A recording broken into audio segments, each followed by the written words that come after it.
If you think receiving a wedding invitation today brings stress, what do I wear? Do I have to go? Will there be dancing?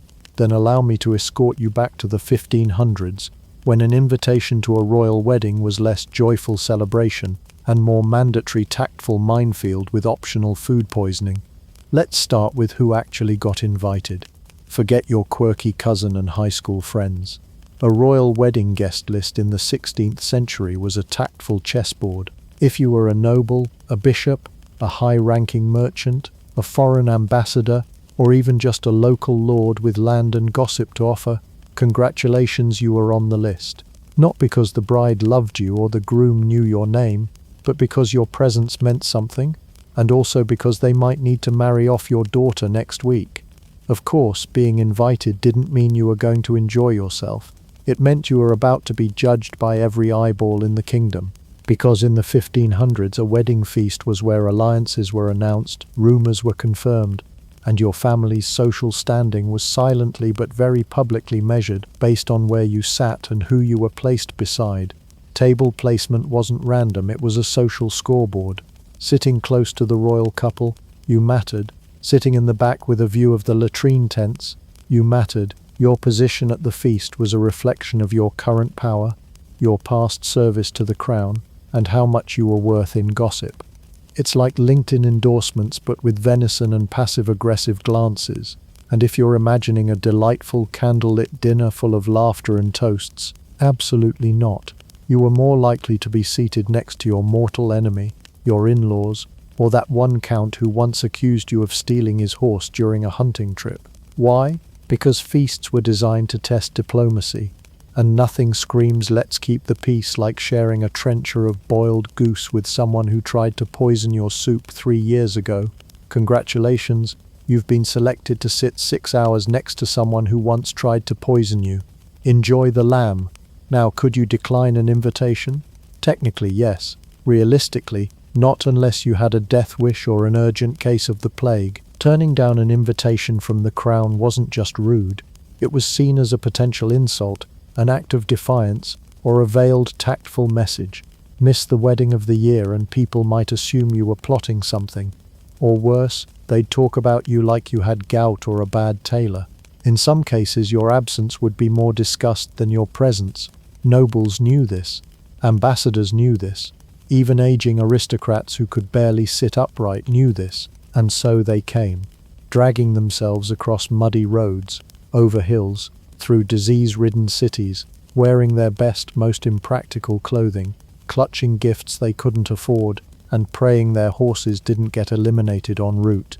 And yes, there were gifts. You didn't just show up with a smile and a hearty handshake. You brought gold, silver goblets, tapestries, rare spices, even trained falcons. Forget wedding registries. This was a public display of wealth, loyalty, and competitive generosity. Oh, the Duke of Norfolk gave the bride a chest of emeralds. That's cute. I brought an entire choir. And speaking of showing off, this wedding wasn't a few hours long. These events could stretch over days and you were expected to attend everything, from the procession to the ceremony to the feast and the days of tournaments and revels that followed. Miss one part, and someone would whisper, "He's hiding something." Miss 2 parts, and someone else would whisper, "He's probably French." It was an exhausting, high-stakes performance, and everyone was watching. You weren't just a guest, you were a player in a very hungry, very overdressed play, and yet no one dared say no. Because saying yes might mean being poisoned, trampled, humiliated, or forgotten in the back tent with the lesser lords. But saying no? That might mean exile, or execution, or even worse, being removed from the next party entirely. Because in the 1500s you didn't survive power by staying home. You survived it by showing up, smiling through your clenched teeth, and pretending you weren't absolutely terrified of the swan party. Attending a royal wedding feast in the 1500s wasn't just about showing up. It was about showing up loudly, visibly wealthy, and ideally without passing out from lack of circulation. Because in Tudor and Renaissance Europe, fashion wasn't merely personal expression, it was a weaponized status symbol, a high-stakes game of who wore it worst but looked richest doing it. Forget comfort, Fashion was war, and the battlefield was your torso. Let's begin with corsets, the unsung villains of historical dressing. For women, the 1500s ideal body shape was less natural beauty and more inverted triangle who hasn't eaten since Lent. The corset, or stays, as they were often called, wasn't some gentle shaping device. It was a stitched-together manifesto of pain, yanking in ribs, flattening the bust, and aligning posture to impress people who never made eye contact anyway.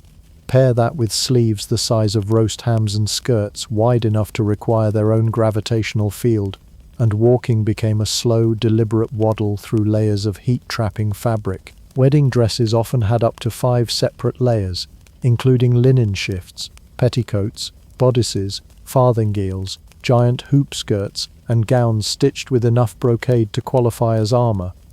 Meanwhile, the men weren't exactly strolling in comfort either. Male nobles squeezed into doublets so tight they made breathing a leisure activity. Their outfits were built to exaggerate shoulders, flatten stomachs, and make their legs look like shapely hams encased in silk sausage casings. Puffing and slashing, yes, that's a real fashion term, were all the rage. Outfits intentionally sliced open to show off the expensive fabric beneath the expensive fabric. It was like layering diamonds on your diamonds and then slashing the outer ones just to brag about the inner ones. If your doublet didn't scream wealth, someone might assume you were a stable boy and offer you oats. And here's the kicker. You couldn't just wear anything. Nope.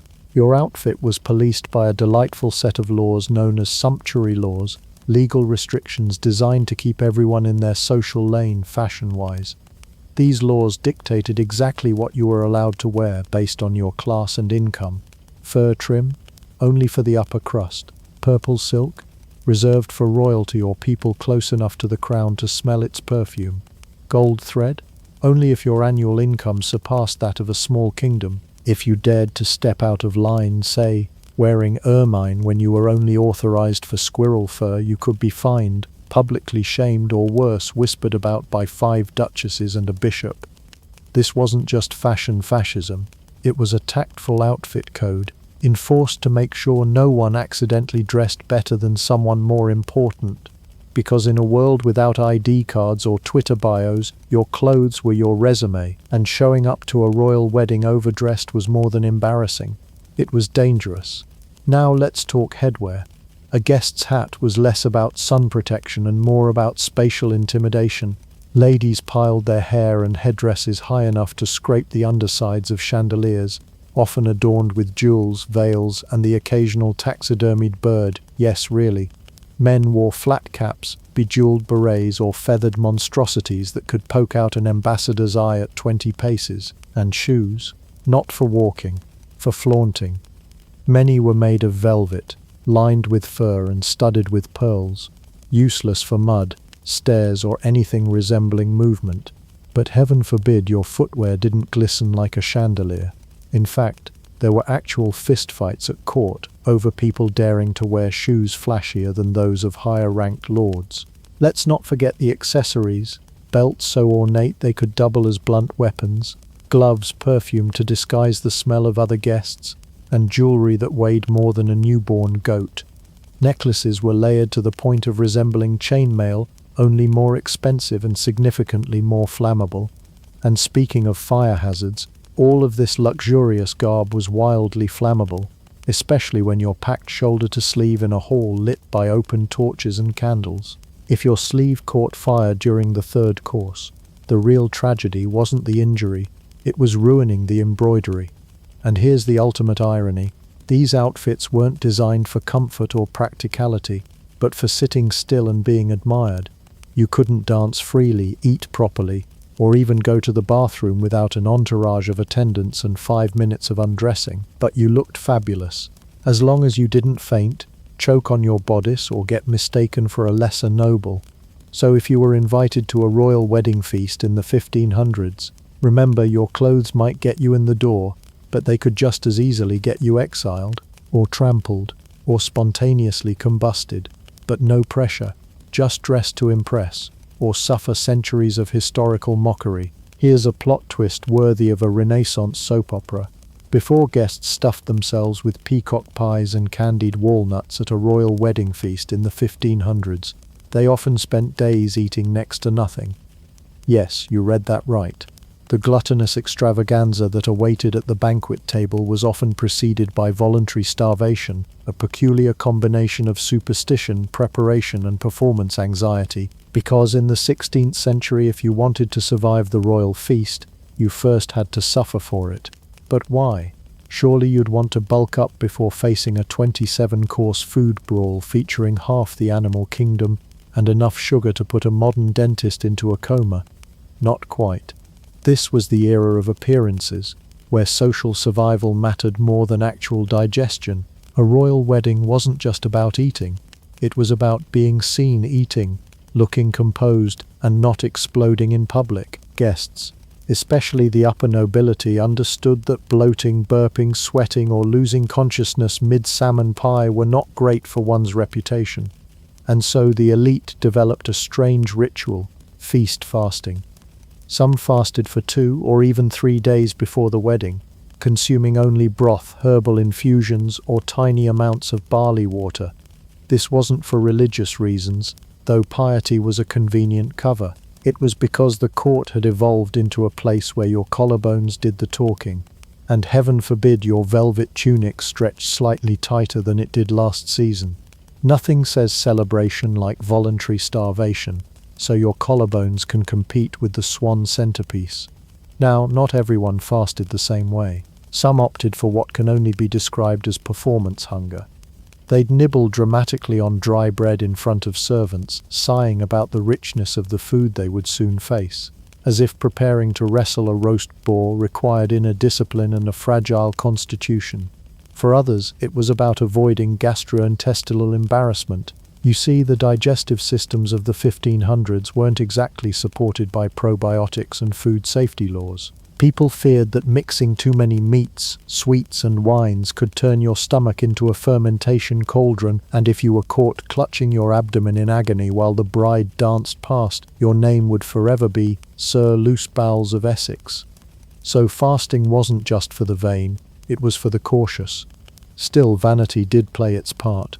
You didn't want to arrive puffed up and flushed. You wanted to glide into the great hall looking delicately hollow, as if your body was too noble for ordinary fuel. And you especially didn't want to arrive bloated in a corset or doublet, so tight that one wrong bite of pie could cause an internal rupture and a very public medical incident. And so bizarre pre-feast diet trends emerged among the fashionable elite. One popular technique involved drinking vinegar mixed with water to suppress appetite, because nothing says elegance like sipping salad dressing in a cold room. Others chewed mint leaves obsessively to prevent stomach heat, which they believed caused digestive failure. A few even indulged in a questionable practice called purging, which involved either forced vomiting or mild laxatives to completely empty the system before the feast. Let that sink in.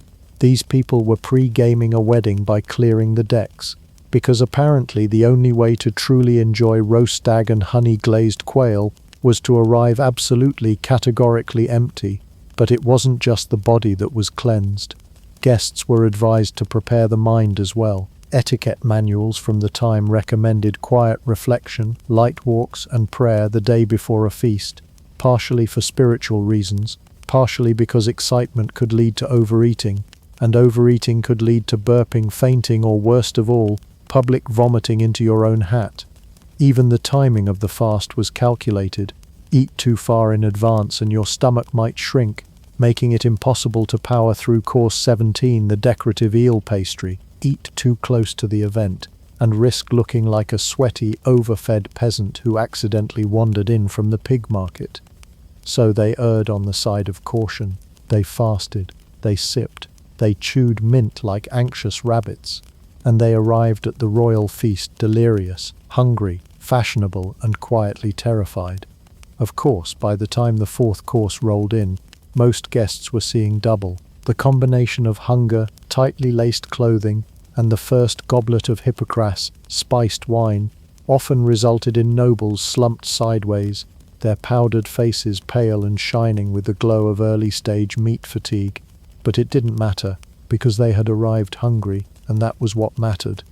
The etiquette, the elegance, the illusion of effortless grace, it all started with strategic starvation. And so, next time you skip lunch before a buffet dinner, know that you're part of a proud, ridiculous legacy of elite guests fasting their way towards social acceptance. Imagine this: you've starved yourself for 2 days, laced yourself into an outfit tight enough to realign your spine, and now you're perched upright at a royal wedding feast in the 1500s, face to face with what can only be described as a medieval culinary ambush. This isn't dinner. This is a test of physical and moral endurance disguised as a meal. Royal wedding feasts in the 16th century were not modest affairs. These were multi-day bacchanals of gluttony, with up to 50 or more individual courses, each one more over the top than the last. Think of it less like a structured meal and more like being slow roasted in indulgence course by course, until you questioned your life choices and your lineage. Let's begin with the meat. Oh, the meat. These feasts weren't just carnivorous. They were a blood sport of animal presentation. You weren't merely served beef or pork. No, you were treated to entire animals, roasted boar, venison haunches, suckling pigs, and occasionally animals reassembled post-cooking to look like they were still alive. That's right, chefs would roast a peacock, then redress it in its own preserved feathers and bejeweled beak for that lifelike touch. It was taxidermy meets dinner, a taxi dinner if you will, even more theatrical. The mythical cockentrice. What's that?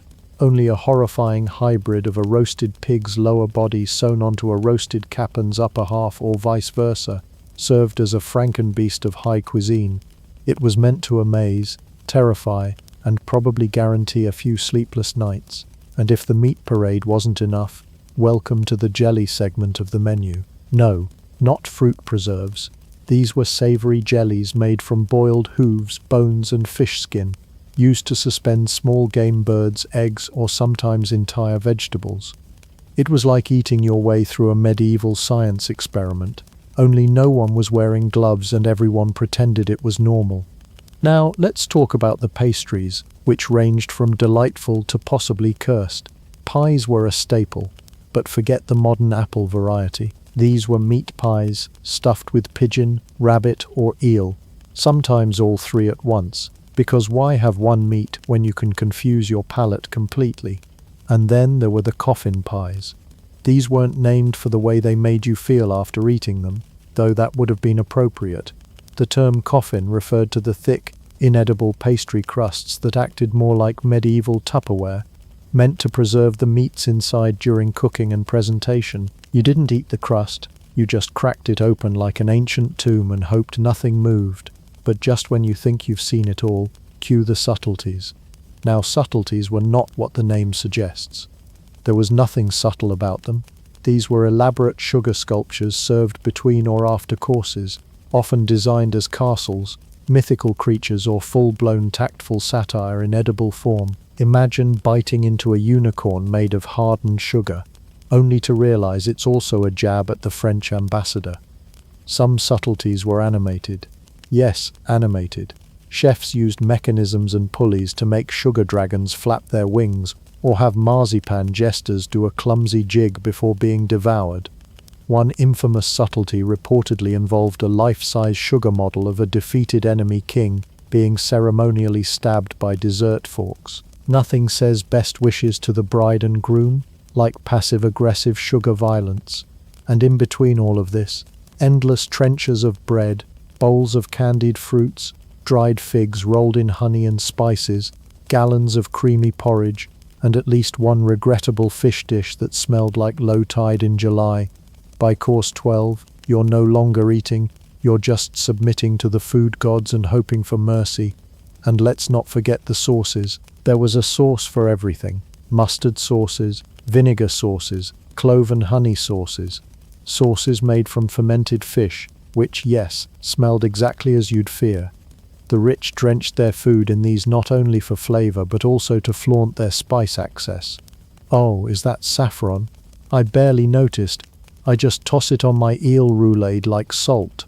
By the end of the feast, no one was truly enjoying anything.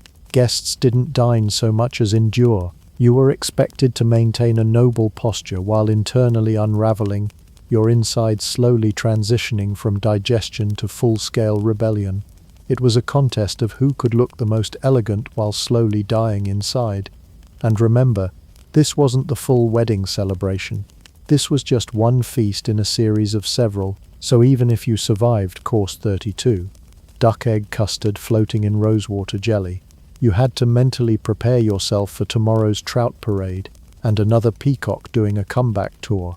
By the time dessert was served, which, to be clear, could be 2 hours after midnight, you weren't eating anymore. You were simply making offerings to your social status, hoping your ability to choke down gilded comfits and quince tarts would earn you tactful favor, or at least a nap on a cushion that didn't smell like boar grease. So yes, the royal wedding menu was opulent, but it was also an edible endurance test, a show of power, wealth and taste, all rolled in sugar and roasted over hardwood. And if you left the table still upright, wearing the same outfit you arrived in, with your dignity and digestive tract intact, congratulations, you had won the stomach Olympics. So you've made it to the feast, you've survived the invitation, tactfully, squeezed yourself into a brocade straitjacket, and starved prettily for 2 days. Now what? You eat. Oh, sweet summer child. No. You perform, because in a 1500s royal wedding feast, dining wasn't just a meal, it was a tactful ballet with more hidden traps than a Tudor throne room. Let's start with your seat. No, not the hard wooden bench slowly bruising your royal posterior, that's inevitable. We're talking about placement.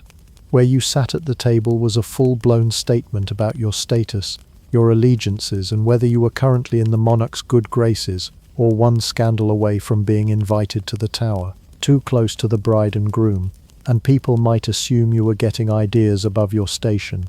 Too far, and you might as well be eating with the kitchen staff, who frankly were probably having a better time. The head of the table was reserved for the royal couple, of course, flanked by their immediate family, major nobles, and the you can't sit with us tier of medieval mean girls.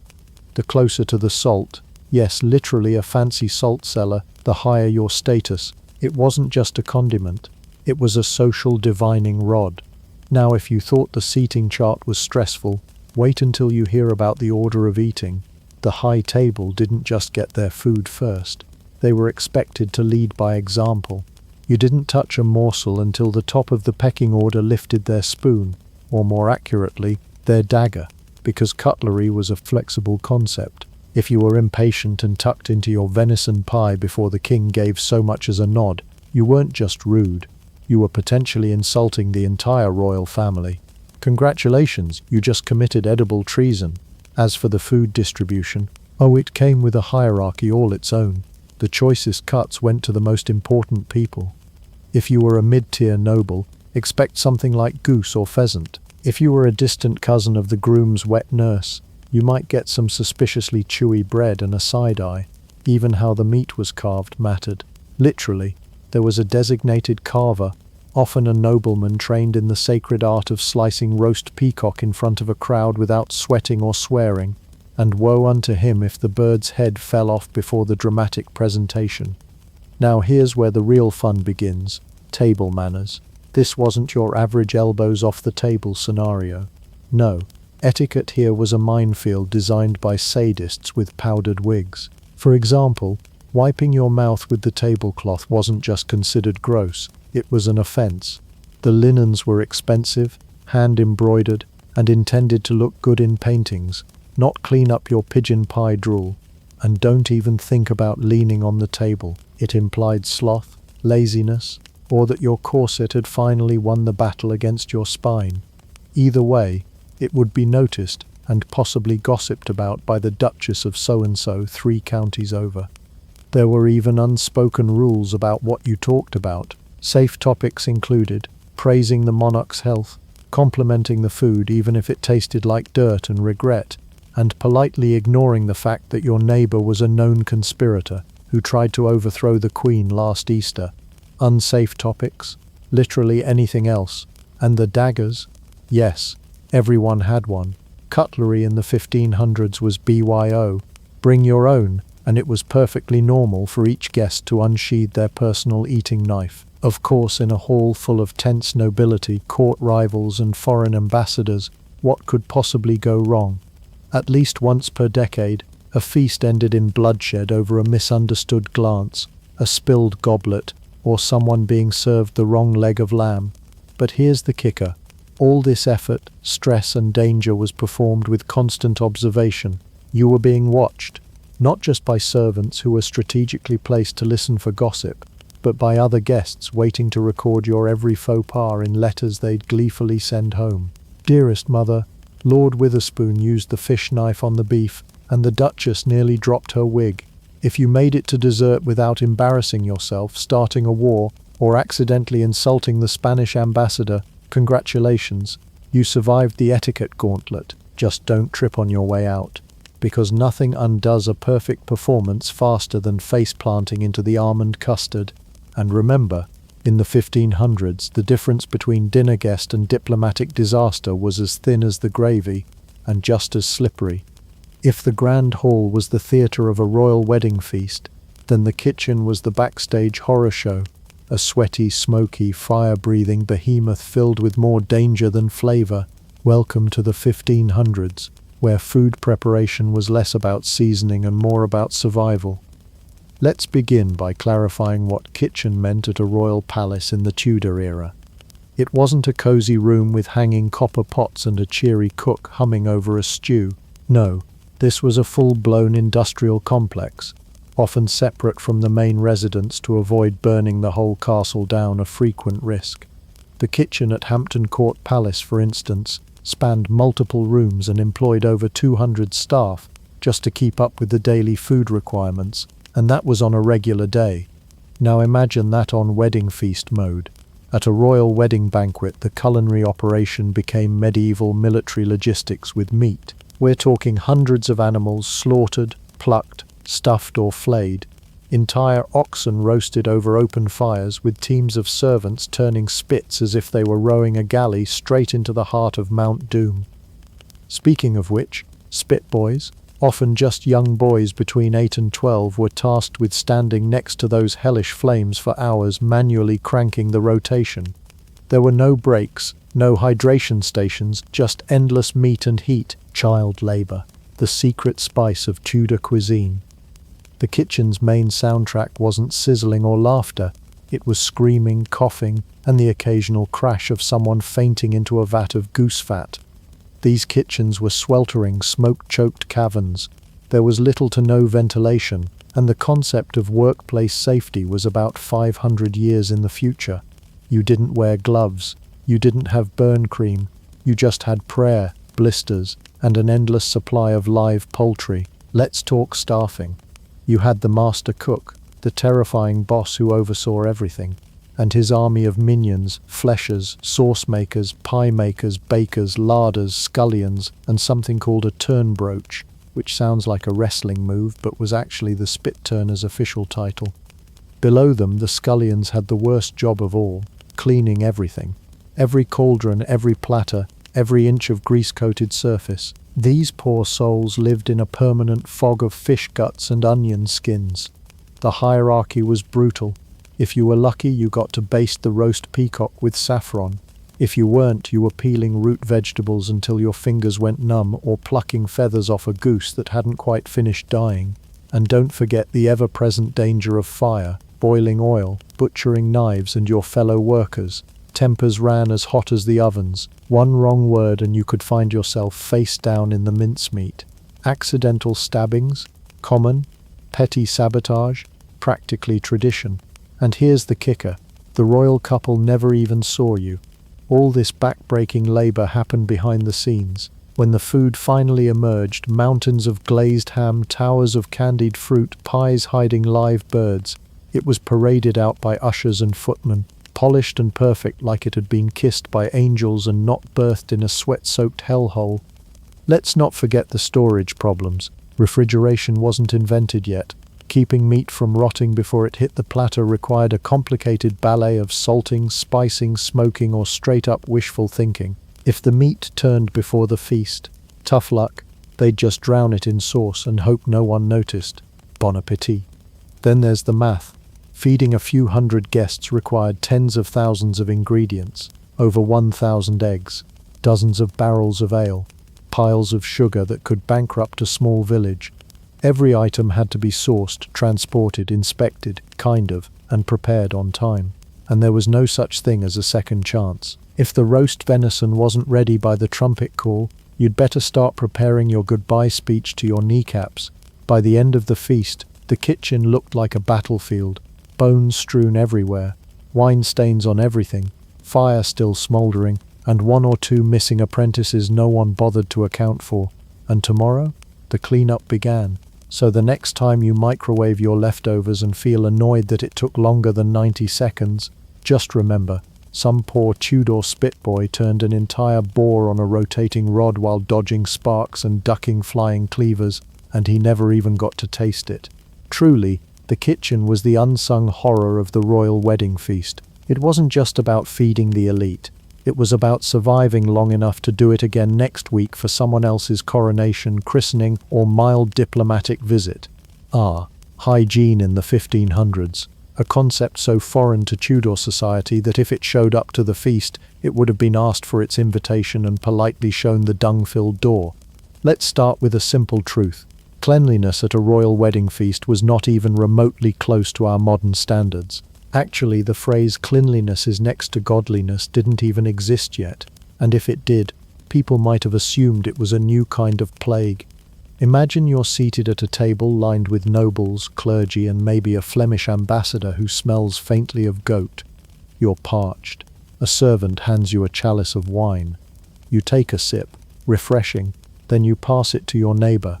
Yes, communal drinking cups were standard practice.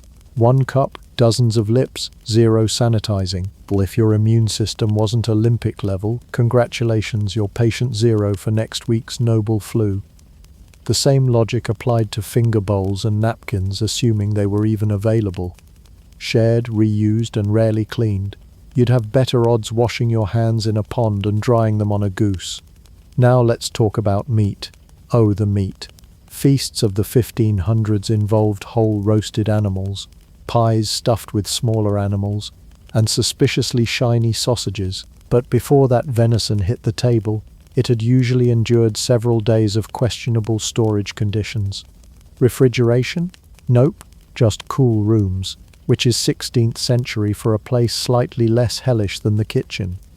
Royal larders were lined with hanging carcasses, often aging naturally in the open air while insects got a front row seat. Salt was used as a preservative, but only in the most generous households. For everyone else, the strategy was, serve it quickly and pray they eat it before it walks off the plate. Speaking of walking, flies, so many flies. Royal feasts were open air or semi-open spaces, with tapestries and banners fluttering in the breeze and a buffet of uncovered food laid out like bait. While nobles made polite conversation, flies held their own little banquet atop the pastries and meat. Swatting them away was useless. They came in formation. Some feasts employed children or servants, with large fans solely for pest control, flapping away at airborne invaders like overworked windmills. The job title might as well have been Lord of the Insects, but even their efforts couldn't stop flies from occasionally becoming an uninvited ingredient in the pudding. While the upper crust dined on swan and jellied boar, much of it had already seen better days. Spoilage was common, and sometimes the food's aroma gave it away. But in a court obsessed with reputation, no one wanted to insult the host by refusing a dish, even if that dish was actively fermenting. And let's not even begin with the cheese. Aged cheese in the 1500s sometimes meant it had aged itself into sentience. Molds were misunderstood, and greenish hues were considered either a sign of good curing or a divine test of your stomach lining. Either way, you ate it, or at least pretended to. Now brace yourself for this next part. There was no hand washing between courses. There were no sinks, no soap as we know it, and very little inclination to clean anything unless it was visibly caked in grime. If someone had just finished a course of greasy lamb or sticky candied fruit, those same fingers might be digging into the next dish or shaking your hand in greeting. And remember, Many guests didn't use forks. That fancy tool wasn't yet widespread in England, and fingers did most of the heavy lifting. Combine that with hours of feasting, flowing wine, and general merriment, and by the end of the night the table resembled a battlefield of sauce, sweat, and dignity slowly slipping away. By now you may be wondering, what happens when all that unsanitary food goes straight through someone? Excellent question. The answer: anywhere that wasn't the table. Feasting halls didn't always have adjacent latrines. If they did, they were communal stone slabs with holes, basically medieval porta potties. Guests sometimes stepped outside to take a walk, which was code for relieving themselves behind a tapestry, in the courtyard, or near the servant quarters. Subtlety wasn't a strong suit, and if you were a servant or lower-tier guest, you held it in, for hours, while surrounded by questionable poultry and people who thought bathing twice a year was excessive. In a world where no one refrigerated anything, everyone shared everything, and flies came free with every entree. Survival wasn't guaranteed, it was miraculous. The royal feast was many things: extravagant, impressive, excessive, but sanitary? Not even close. As one might say, the chicken's been cooked twice, once by fire and once by bacteria, and if your digestive system made it to dessert, you were officially knighted by your bowels. What is a royal wedding without a little celebratory debauchery? In the grand banquet halls of the 1500s, where chandeliers gleamed with candlelight and tapestries whispered the secrets of conquests past, one essential element flowed more freely than tactful gossip: alcohol. Lots of it. If sobriety was a virtue, this was not the time to exercise it. From the moment guests entered the hall, goblets were filled and refilled with ale, wine, mead, and the occasionally lethal concoction known as hippocras, a sweet, spiced wine filtered through fine cloth and served cold. It was the drink of choice for nobles who wanted to feel both fancy and faintly flammable. Forget water, that was for peasants and livestock. Hydration came in grape form and usually had a proof count. Every toast was an opportunity to showcase loyalty, flirtation, or veiled insults. Toasting too early? Rude. Not toasting at all? Treason, practically. And heaven forbid you toasted with a goblet lower than the one belonging to someone higher ranked. That wasn't just a faux pas, that was a social felony. Guests had to know who to clink with, when to clink, and how high to hold their goblet, or risk ending up in someone's scandalous ballad by morning. Now here's where things took a turn, from elegant to delightfully catastrophic. By the fourth or fifth course, many guests were no longer distinguishing between delicately aged Bordeaux and something that tasted like it had been stomped by a hungover monk. Nobles began to slur their speeches, bishops giggled into their sleeves, and dukes, normally draped in silken dignity, could be seen wrestling over who had the better pheasant thigh. Royal weddings became legendary not just for the grandeur, but for the unpredictable outcomes once the drinks outnumbered the courses. There's one account of a well-respected baron who drank so much hippocras he mistook the coat of arms tapestry for his wife and attempted to dance with it. Another tale tells of a Polish ambassador who, in a haze of ale and ambition, stood on the table and proclaimed his undying love for the English crown. Unfortunately, he declared it to the roast boar. Dancing was supposed to be the finale, a symbol of unity, celebration, and how well your velvet shoes could glide without tripping over your own dignity. But with half the wedding guests sloshed like barrels on a stormy sea, it often turned into chaos. A waltz might begin with grace and end with someone face-planting into the dessert table. Polite courtesies dissolved, toe-stomping became inevitable, and on more than one occasion nobles challenged each other to impromptu duels with ladles after an accidental elbow during a reel. Of course, the royal family tried to maintain some decorum. Guards were strategically stationed around the hall to prevent drunken nobles from climbing anything taller than a goblet. Court musicians, meanwhile, had to adjust on the fly, playing faster to liven the crowd, slower when things got dicey, and louder when a fight needed to be musically drowned out. The combination of excessive alcohol, intense heat from torchlit halls, and a 10-course meat marathon also meant that fainting was not uncommon. It was known as the wedding wilt, Courtiers would simply crumple mid-toast, sometimes waking up with sugared swan feathers in their mouths, and no memory of ever dancing with the bishop's niece. But perhaps the crown jewel of drunken disasters came courtesy of an Earl of Northumberland, who, after a heroic volume of claret, mistook the royal pie, an enormous pastry filled with live birds, as a showpiece, for a chamber pot.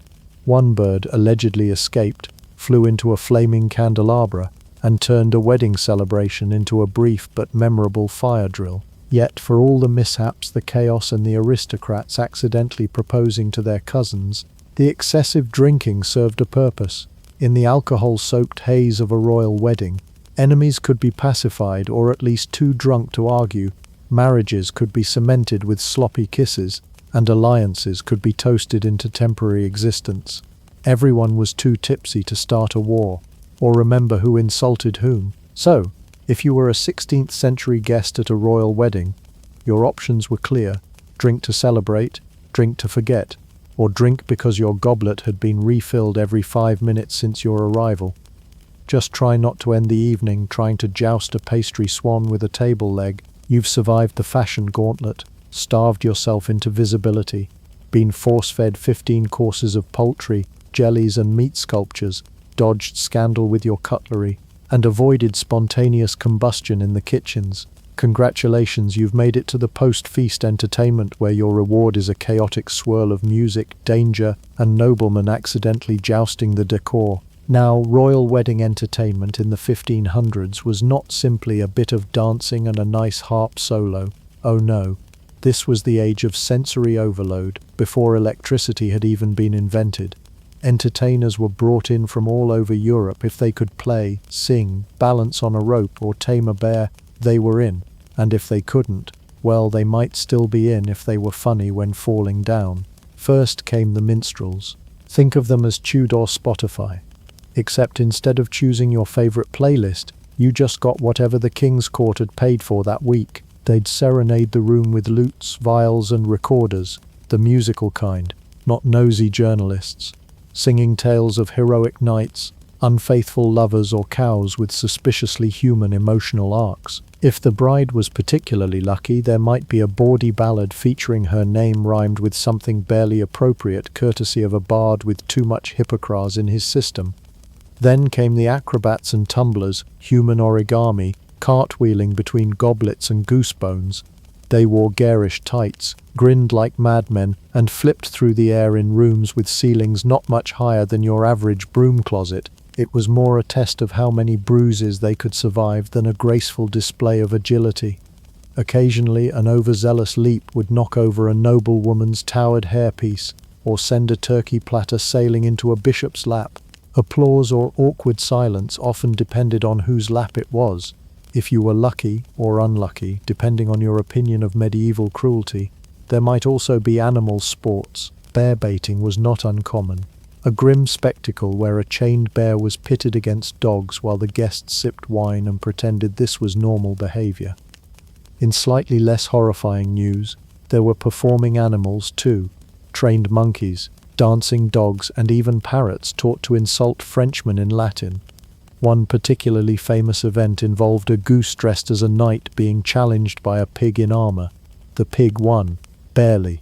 Of course, not all the drama was planned. Royal feasts were hotbeds of tactful tension, and sometimes those tensions decided to pirouette into full-blown scandal right in the middle of the entertainment.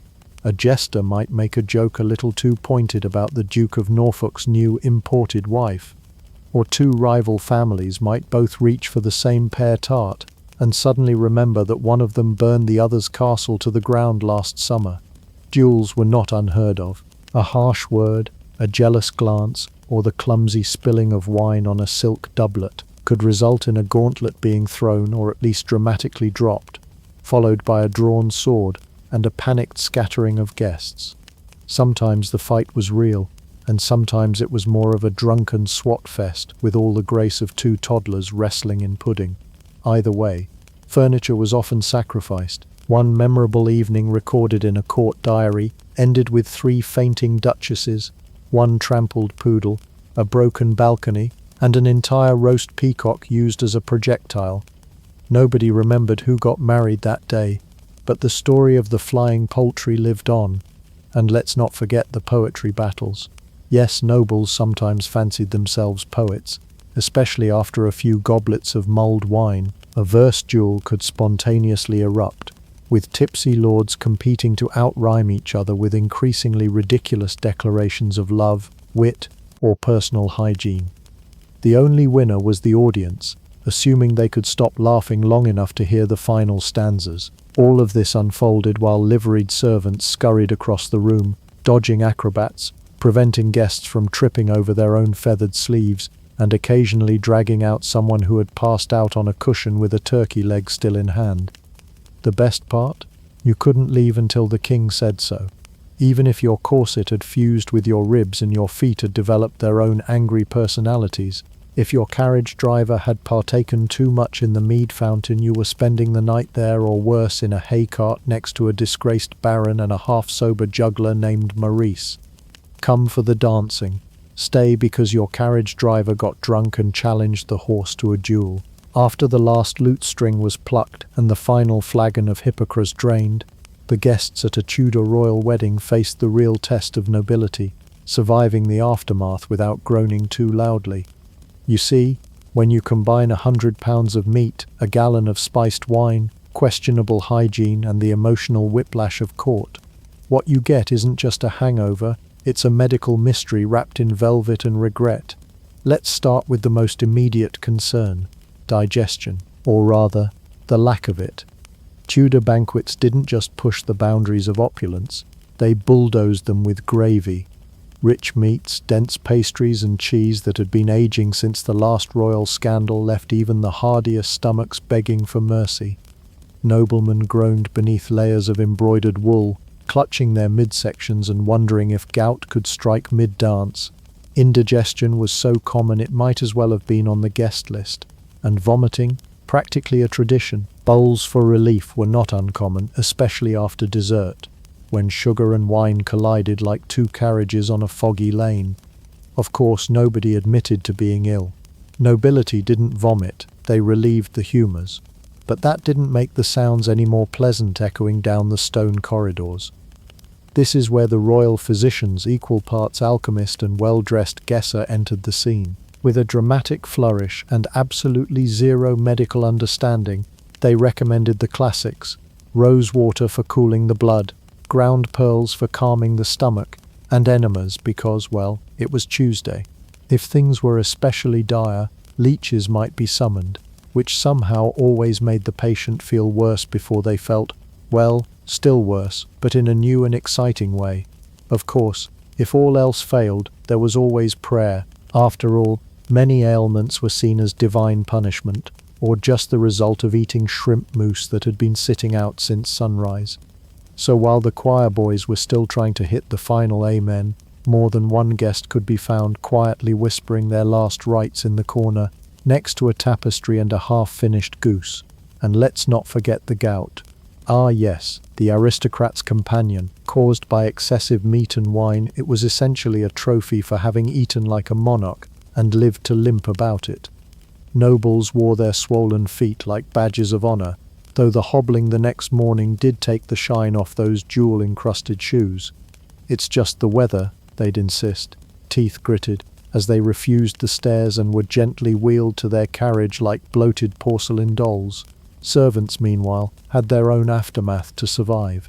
After cooking for days in conditions that would make a volcano seem breezy, they were often left to clean up what looked like the aftermath of a small, particularly decadent war. Drunken nobles had spilled wine on priceless rugs. Someone's falcon had attacked a roast peacock.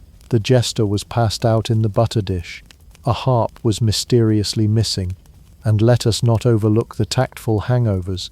Perhaps Lady Mortimer made a scandalous remark about the Queen's hemline, or maybe Lord Pembroke proposed marriage to two different women, neither of whom was his wife. These little post-party revelations would ripple through court life for weeks, feeding gossip, blackmail, and the occasional hastily arranged duel. The banquet might be over, but the consequences had just begun to simmer. By morning, what remained was the kind of silence only absolute overindulgence can create. Guests shuffled out like survivors, their finery rumpled, their wigs askew, their dignity mostly forgotten under the third dessert course. Some didn't make it out at all and had to be carried home discreetly, with a cloak over their head and perhaps a minor title revoked for vomiting on the royal dog. The real wedding gift, making it to the next morning without exploding or offending Spain. The year was 1626. Sweden was cold, Protestant, and neck-deep in the 30 Years' War. A conflict that basically started because Europe couldn't decide if it loved the Pope or not. Into this snow globe was born Christina Augusta, daughter of King Gustavus Adolphus, Sweden's warrior king, and Maria Eleonora of Brandenburg, whose hobbies included German nobility, intense emotional outbursts, and eventually sleeping with a box that contained her husband's literal heart. Yes, we'll get to that. When Christina was born, the midwives weren't exactly popping champagne. According to the royal gossip pipeline, which at the time was just stern men in ruffled collars whispering behind fans, the court had been expecting a boy.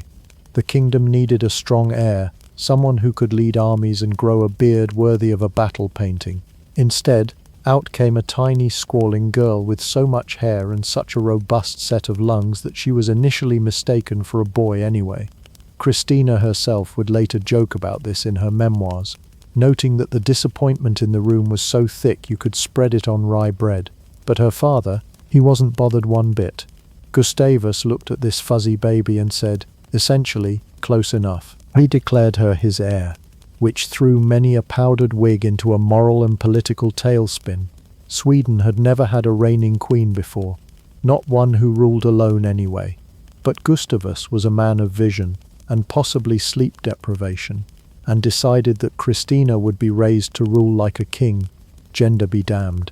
And that's where things got interesting. Gustavus wasn't just king of Sweden, he was the Protestant poster child of Europe. The 30 Years' War, already raging across the continent, gave him hero status among non-Catholics and heartburn among Habsburgs. He was smart, aggressive, and knew how to swing a sword both literally and metaphorically. But being a battlefield legend comes with a small downside, namely dying in battle.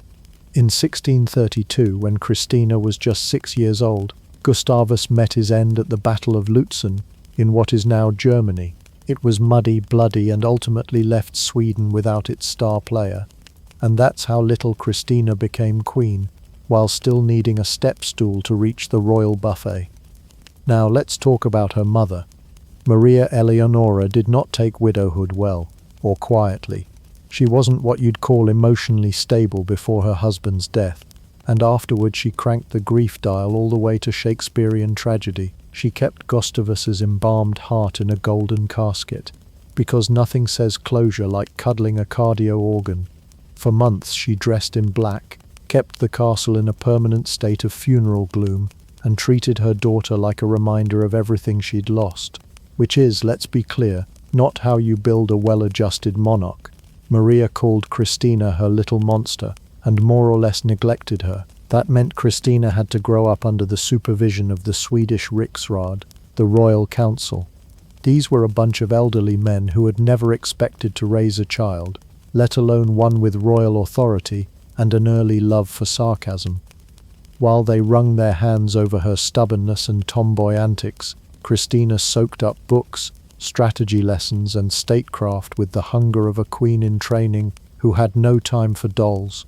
Now remember, Sweden wasn't exactly the chillest place in Europe at the time.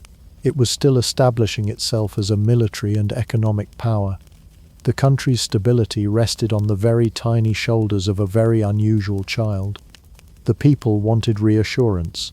What they got was a girl who liked to ride horses too fast, read ancient philosophy too loudly, and debate grown men like she was born for it, which frankly she was. Most toddlers get toys. Christina got a kingdom and a national identity crisis. And while Christina didn't officially begin ruling until she was 18, even as a child she made it clear she wasn't going to be a puppet, a pawn, or a politely dressed prop for court banquets.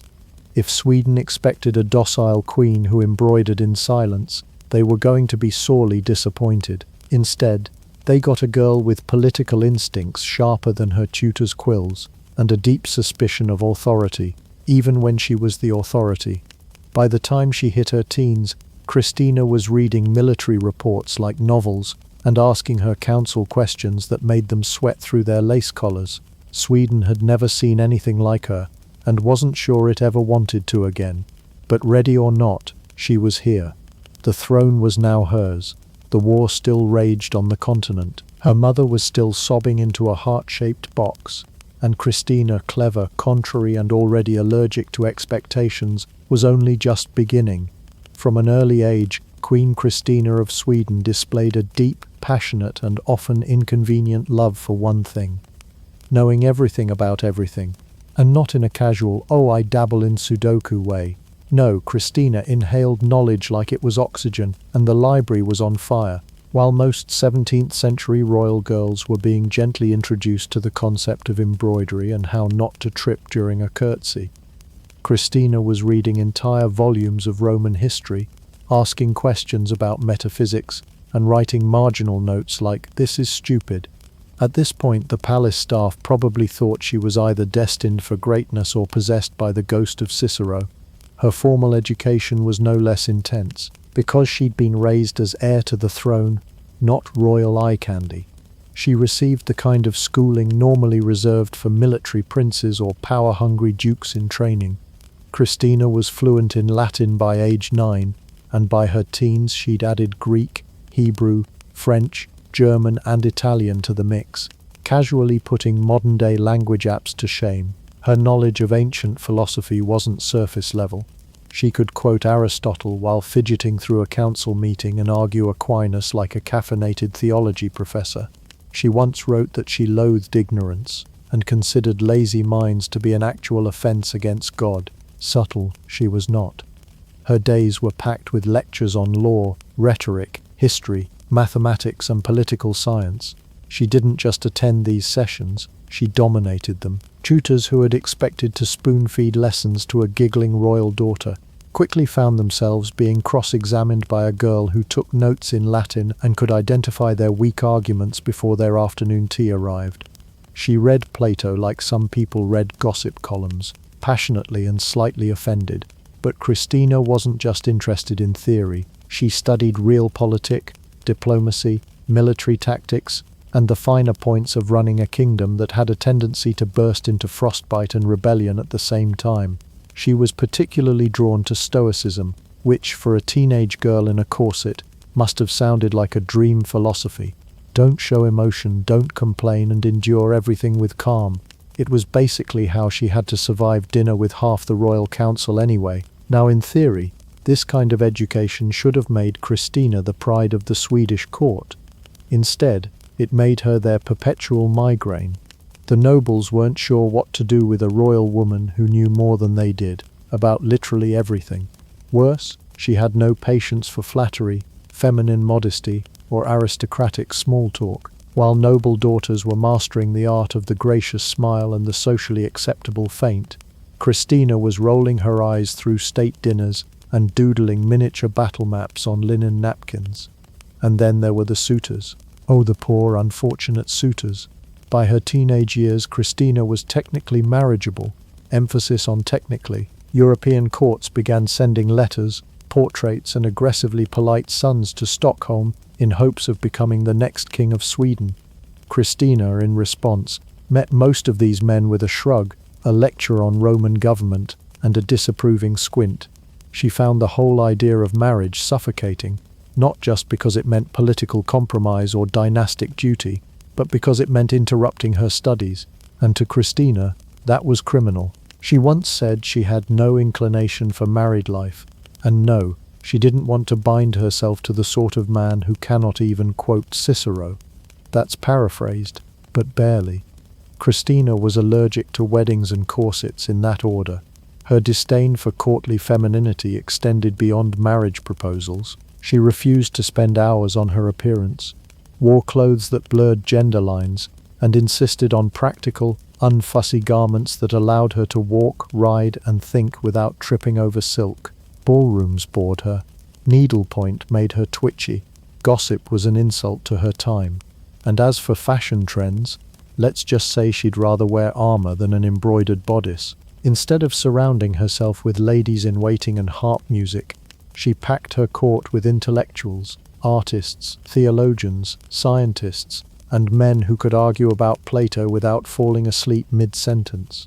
She cultivated a palace culture that felt more like a university salon than a royal harem. If you couldn't discuss Greek epics or the structure of governance in the Holy Roman Empire, you probably weren't invited. She even built one of the most impressive personal libraries in all of Europe, 10,000 books at a time when most people considered having 3 books a sign of dangerous wealth. She read them all, she annotated them, and she probably judged you if you dog-eared the pages. In a century where queens were meant to be symbols of beauty and obedience, Christina instead became a force of intellectual chaos, pushing the boundaries of what royal women were supposed to know, say, or think. She wasn't just an unusual queen. She was a walking, talking critique of 17th century gender norms with a Latin dictionary in one hand and a raised eyebrow in the other. And for Christina, this was just the beginning, because soon the crown would expect her to marry, rule, and settle down. Christina, of course, had other plans. By the time Queen Christina hit her late teens, it was clear she wasn't just pushing Sweden's boundaries. She was shoving the entire concept of gender presentation down the palace stairs and watching it tumble with visible amusement.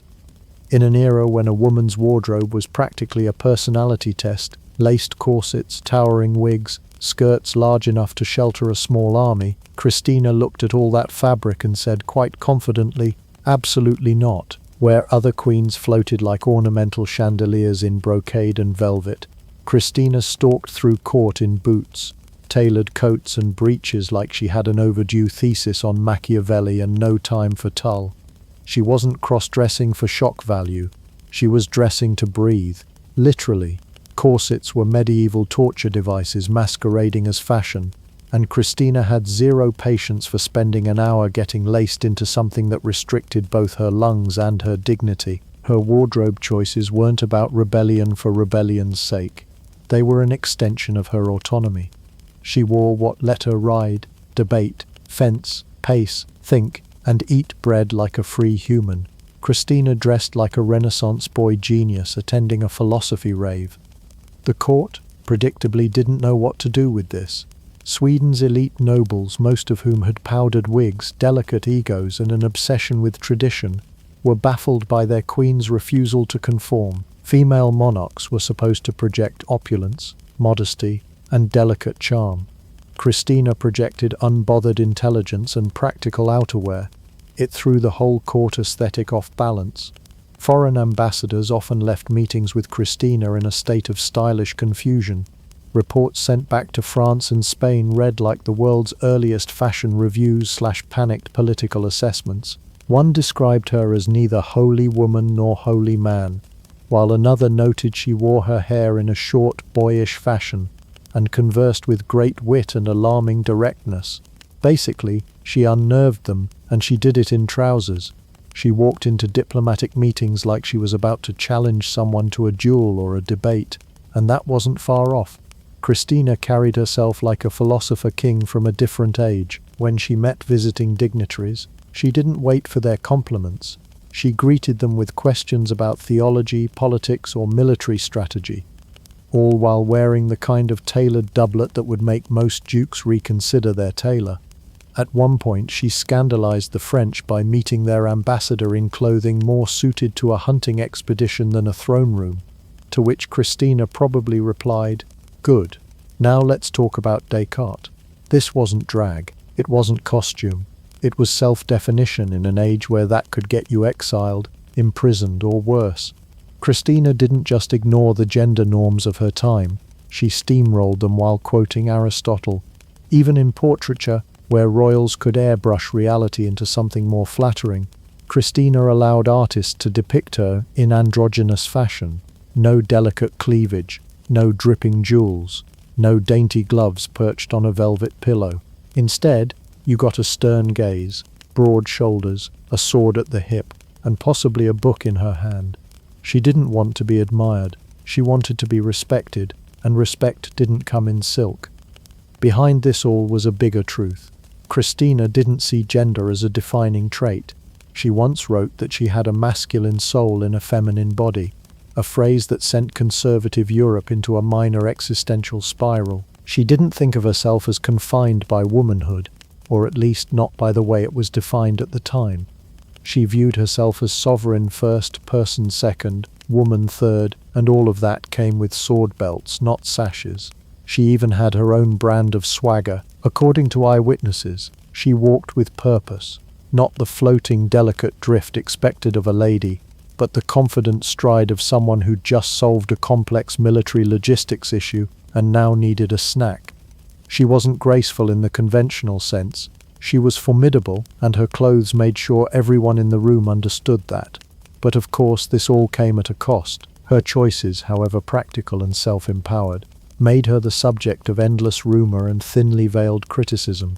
She was accused of being unnatural, unwomanly, and improper. These were code words, of course, attempts to police someone who refused to be categorized.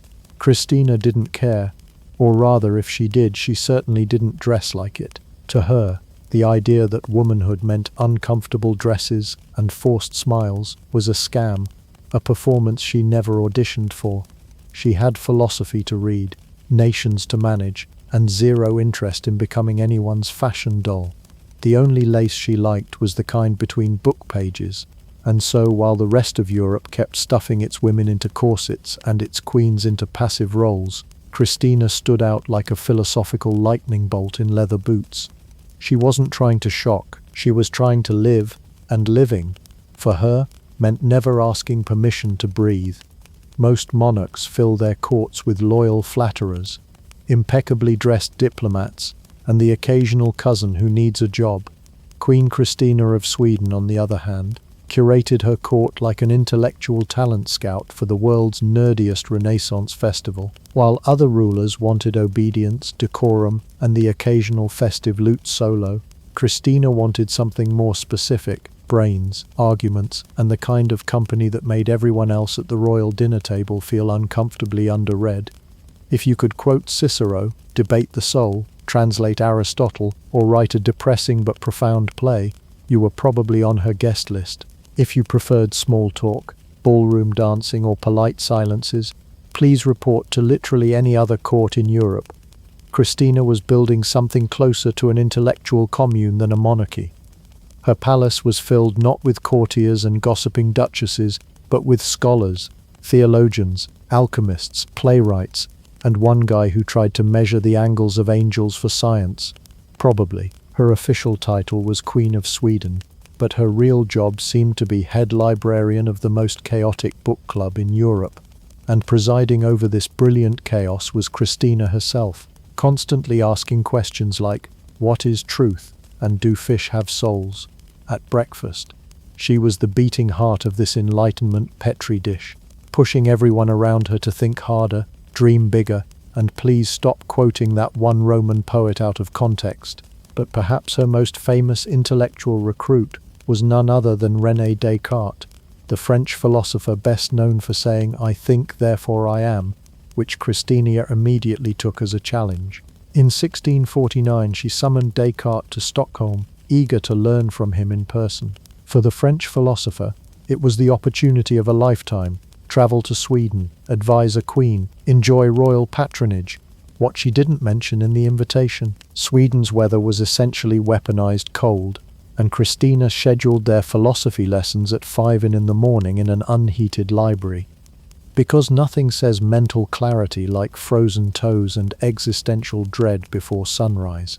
She brought Descartes to Sweden. He brought logic. The weather brought pneumonia. Within weeks, Descartes developed a severe respiratory illness.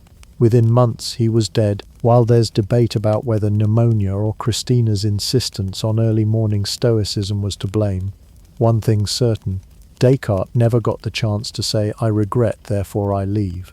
Still, Christina's thirst for intellectual company didn't freeze along with her favorite French philosopher. She doubled down on creating a court culture that valued discourse over etiquette.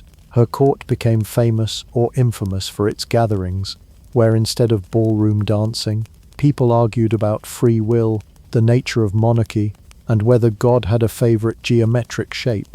She welcomed Catholics, Protestants, Jews, and skeptics, creating a court so diverse and theologically dense it could have been mistaken for a holy council that accidentally scheduled itself in Stockholm. Christina didn't care what your religion was. She cared whether you had an interesting opinion and a good library. Even artists weren't off the hook. She commissioned paintings, sculptures, and dramatic works, but not as decoration. She wanted art that provoked, disturbed, or challenged the status quo. Her taste veered wildly between dark Baroque melodrama and experimental weirdness, like someone who binge-watched every art movement and couldn't decide if she was feeling tragic or abstract that day. And it wasn't just for show. Christina genuinely believed ideas could govern the world. She viewed politics as philosophy in action. Ruling was not about tax codes or parades. It was about understanding the human condition, the laws of nature, and whether anyone else hated feudalism as much as she did. Naturally, this made her deeply unsettling to traditional power structures. Most rulers avoided intellectuals the way cats avoid bathtubs. Christina invited them into her palace, fed them wine, and asked them to explain the afterlife, in public. With footnotes, most monarchs want obedient ministers. Christina wanted existential crises and heated arguments. Her closest companions were often people who wouldn't have been allowed within 50 feet of a conventional throne room. She kept company with alchemists, poets, Jesuit scholars, and diplomatic rejects. Basically, anyone whose ideas were either ahead of their time or too strange to print. If there was a philosophical outcast wandering Europe, odds are Christina either wrote them a letter or had already given them a room in her palace. Some members of her council begged her to rein it in, to focus on more appropriate royal hobbies like embroidery or maybe just running the government. But Christina, being Christina, responded the way she always did, by inviting yet another excommunicated theologian over for wine and debates. What she created, unintentionally, was one of the earliest incubators of Enlightenment thought in Northern Europe. While other monarchs burned heretics, Christina gave them reading material and asked follow-up questions. Her court might have been cold in temperature, but intellectually, it was on fire. Being a queen in 17th century Europe came with expectations: look regal, stay fertile, and marry something with a title, preferably a cousin. Bonus points if he owned land, smelled vaguely of musk, and could father the next 10 kings. But Queen Christina of Sweden had a different reaction to this royal to-do list. She crumpled it into a ball, tossed it over her shoulder, and probably muttered something like, "hard pass." At a time when monarchs were practically bred in pairs like fine horses, Christina refused to play the matchmaking game. European courts watched in horror as suitor after suitor was politely, or not so politely, rejected by the most eligible bachelorette in the north. Dukes, princes, and overly perfumed ambassadors showed up with proposals and left with bruised egos and zero dowries. Sweden's council, desperate for stability and a future heir, pressured her to marry, repeatedly, enthusiastically, desperately. The fan favorite? Her cousin Charles Gustavus, a man who embodied the phrase convenient but emotionally beige. Marrying him would have pleased nobles, secured alliances, and turned the entire Swedish aristocracy into a collective human smug face. Christina's response was essentially, "He's nice, but have you considered absolutely not?" To be fair, Christina did entertain the idea of marriage. She acknowledged it, waved at it from a safe distance, and then sprinted in the other direction. In letters and court speeches, she famously declared that she had no intention of becoming a female donkey, loaded with a man's burdens. A poetic way to say, "I'm not hauling anyone's royal nonsense." Her disinterest in marriage wasn't just ideological, it was personal, deeply personal. Enter Ebba Spar, the luminous lady-in-waiting who was not just a court favourite but Christina's favourite. Known for her beauty, which poets described as angelic and Christina described as divine, Ebba wasn't just arm candy for court portraits. She was described by the Queen as her bedfellow, her confidante, and the person she loved above all. Now, we're not saying Christina and Ebba were definitely in a romantic relationship, but we're also not saying that. The two women exchanged love letters that dripped with emotional intimacy, signed with kisses and declarations of longing. If it had been a modern romance, we'd have had a Netflix miniseries, complete with slow pans over candlelit letters and tortured gazes across ballroom floors. But this was 17th century Sweden, so instead we get whispers, historical debates and court gossip so loud it could be heard echoing from Copenhagen. To conservative nobles, the Queen's refusal to marry was a royal scandal. To Christina, it was just Tuesday. She saw herself not as a bride-in-waiting, but as a philosopher queen, whose time was better spent reading Stoic treatises than learning how to fake laugh at bad poetry from the Duke of Bavaria. She once told a courtier that her body was not made for marriage, a bold statement in an era where women's bodies were treated like walking baby factories with crowns on top. Christina, instead, claimed dominion over her own autonomy, choosing books over bridal veils, and friendship or something more over forced alliances. What makes her rejection of marriage especially radical is how consistently she stuck to her guns. There was no scandalous midnight wedding, no secret engagement, no final reluctant compromise. Christina didn't just avoid the aisle, she burned it down and built a library on top. And the world noticed. Her refusal to marry became the stuff of international curiosity. Foreign envoys scratched their wigs in confusion. Was she mad? Was she holy? Was she scheming? Why wasn't she married yet? What did she want? What she wanted, clearly, was something far bigger than a crown shared with a politically strategic husband. Christina was carving out space in the stony walls of monarchy for personal freedom, intellectual independence, and emotional loyalty that wasn't written in royal ink. By saying no to the dukes, she was saying yes to something far more revolutionary herself. In the end, her reign became one long, elegantly worded rejection letter to the patriarchy. The weddings she skipped, countless. The political fallout, manageable. The legacy, untouchably iconic. Because while most monarchs were remembered for the wars they fought or the children they produced, Christina carved her name into history as the queen who chose thinking over throne rooms and loyalty over lineage. And somewhere in the royal archives of Swedish heartbreak, there's probably a stack of unopened marriage proposals, still smouldering. By the age of 27, most monarchs are still practicing their ceremonial wave and choosing curtains for their summer palace. Christina of Sweden, she was packing her bags, polishing her boots, and rehearsing a theatrical goodbye speech that would have made Shakespeare jealous. Because while the rest of Europe thought ruling a kingdom was the pinnacle of achievement, Christina looked at the Swedish crown and said, "This? I'm good, thanks." Let's rewind slightly. By the early 1650s, the Swedish court had started noticing something odd. Their queen was, shall we say, disengaging. She skipped council meetings, let military matters fall into someone else's inbox, and spent more time talking about metaphysics than managing trade routes.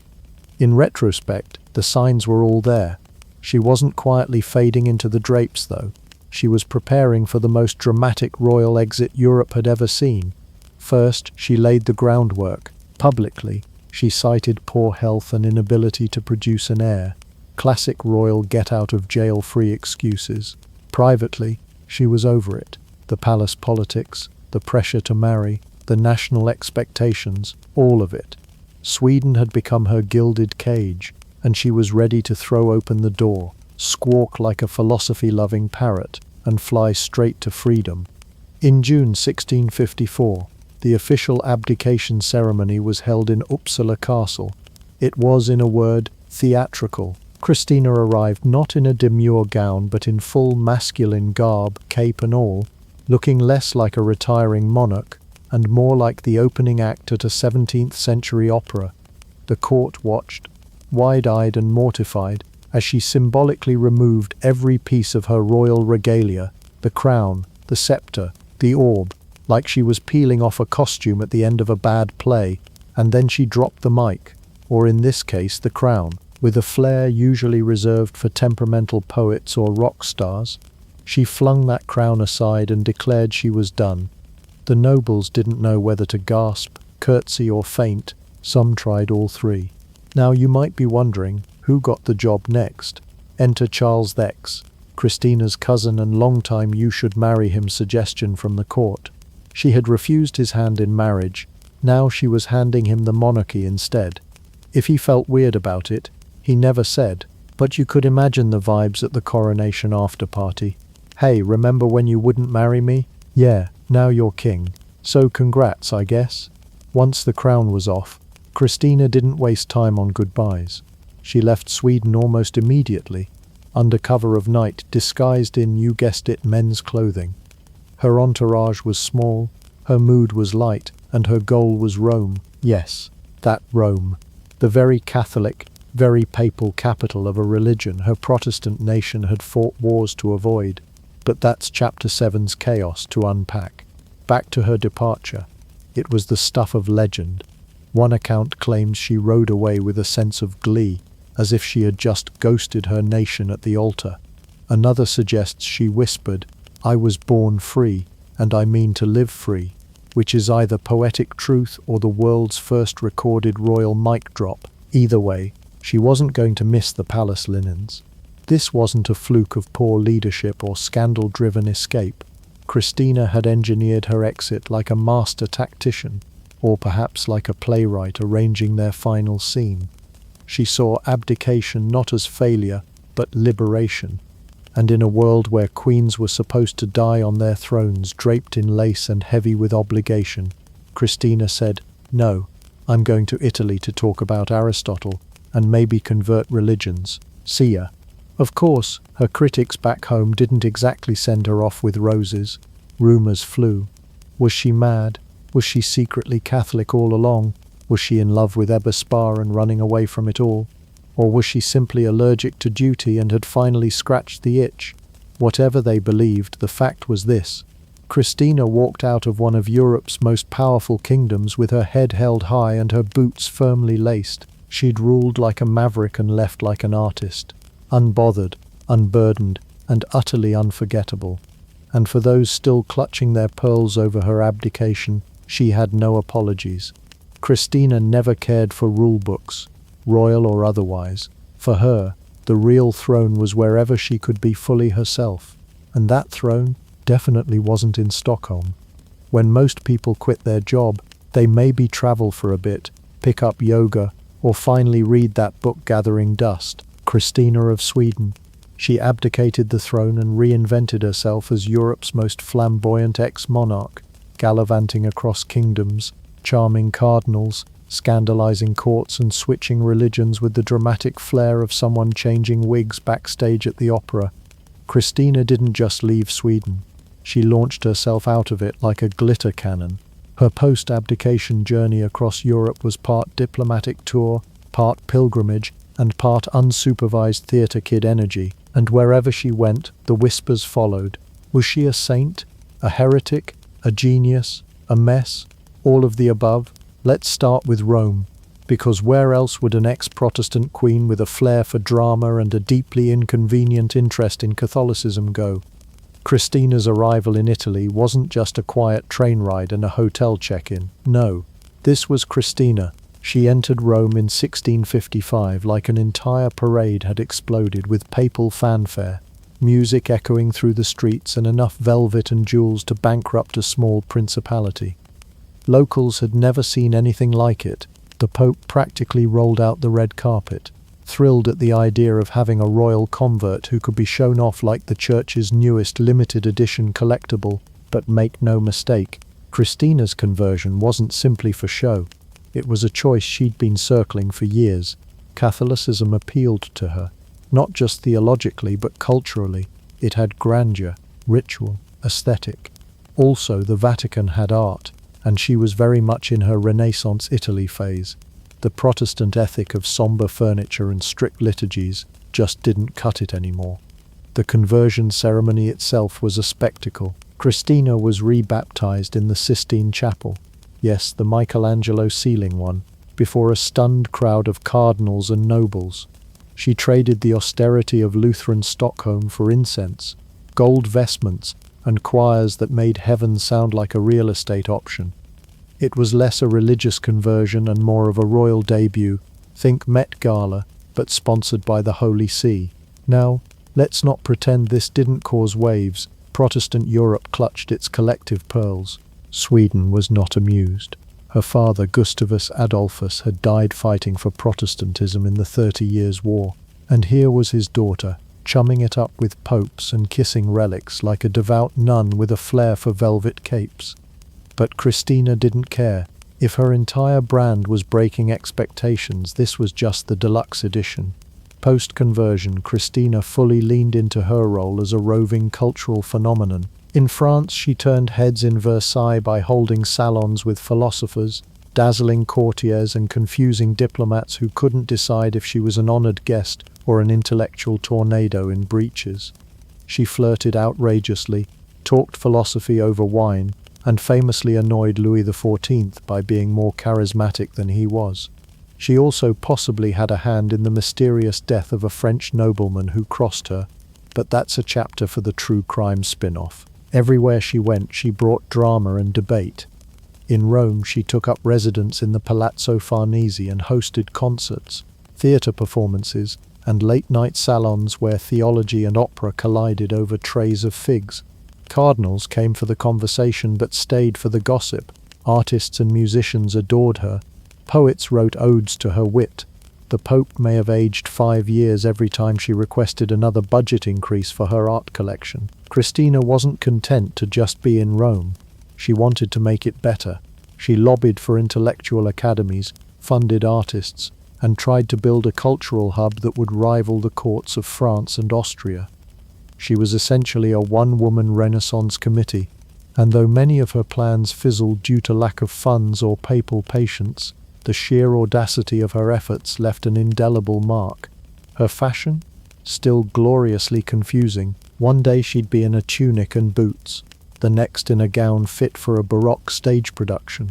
Her hair remained short, her posture imperial, and her personal guards, yes, she still had them, marched behind her like she was still on the throne of Sweden, just with more pasta and less snow. Perhaps the most remarkable thing about Christina's travels wasn't where she went, but how she carried herself. She was never content to be a quiet guest. She was the main act, the MC, the backstage chaos, and the surprise encore. People didn't forget her. They retold stories about her for decades, and the Catholic Church, despite its misgivings, couldn't quite decide if she was a pious convert, a dangerous eccentric, or the patron saint of theological showbiz.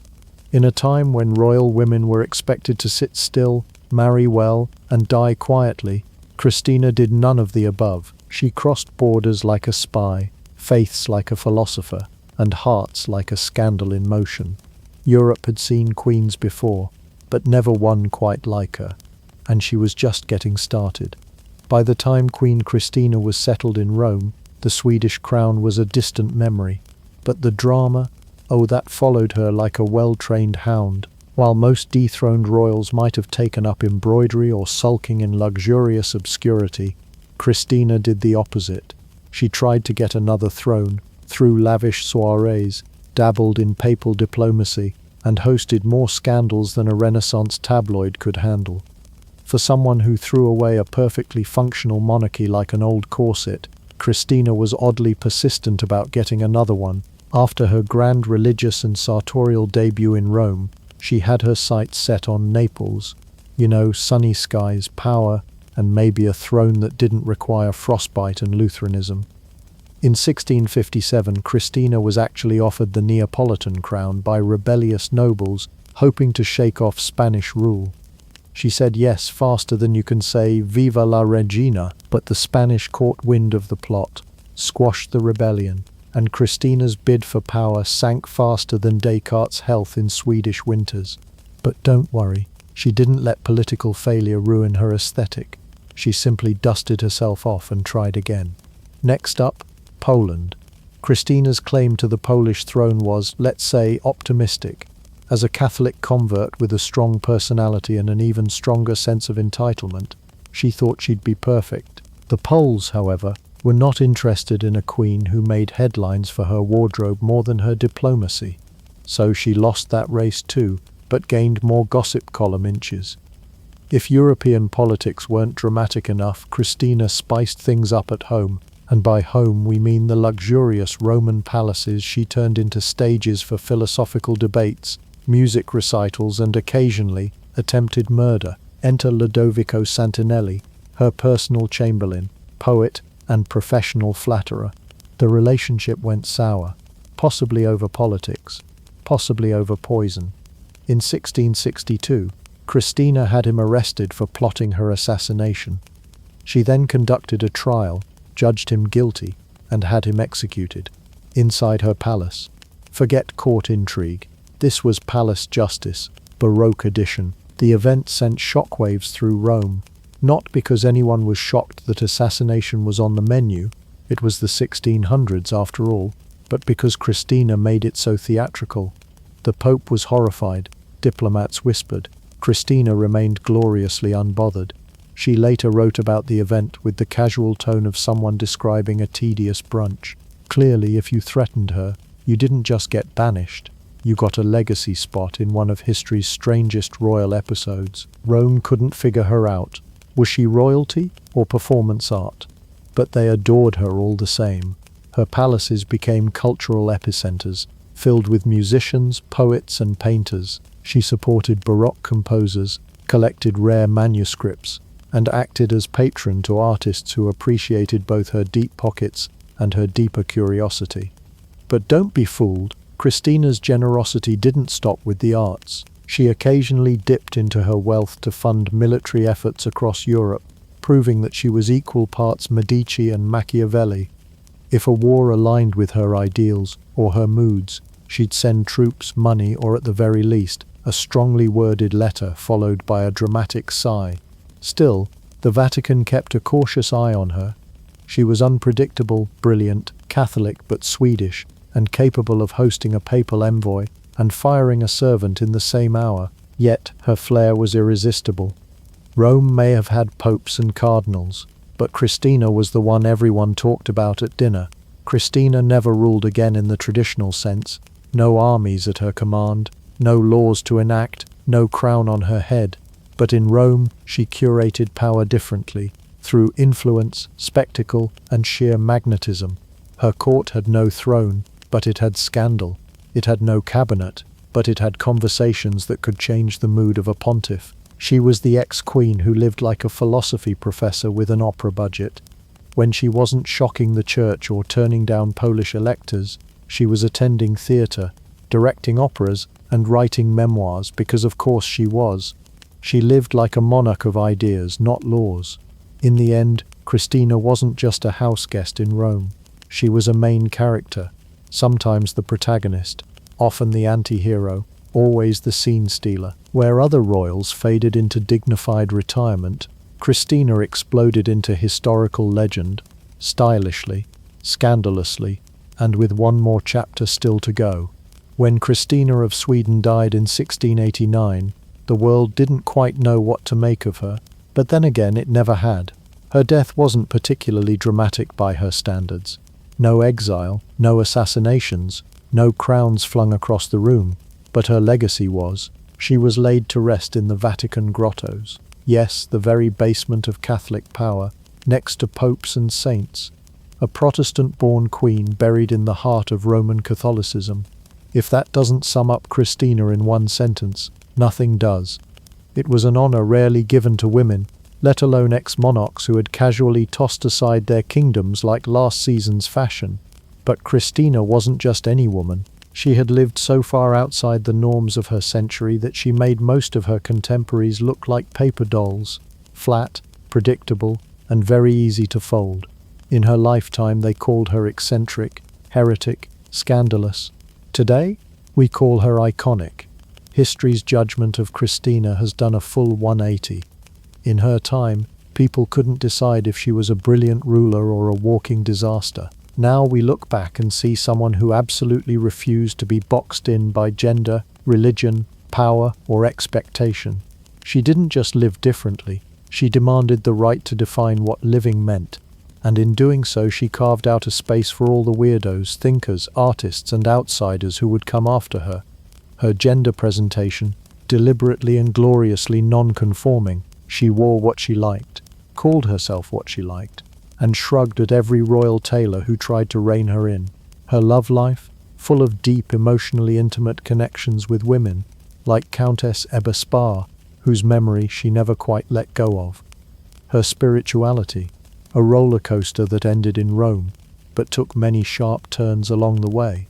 Yet Christina's greatest achievement might have been philosophical, not political. She saw the structures of monarchy, religion and gender, not as sacred rules, but as suggestions, ones she felt free to ignore.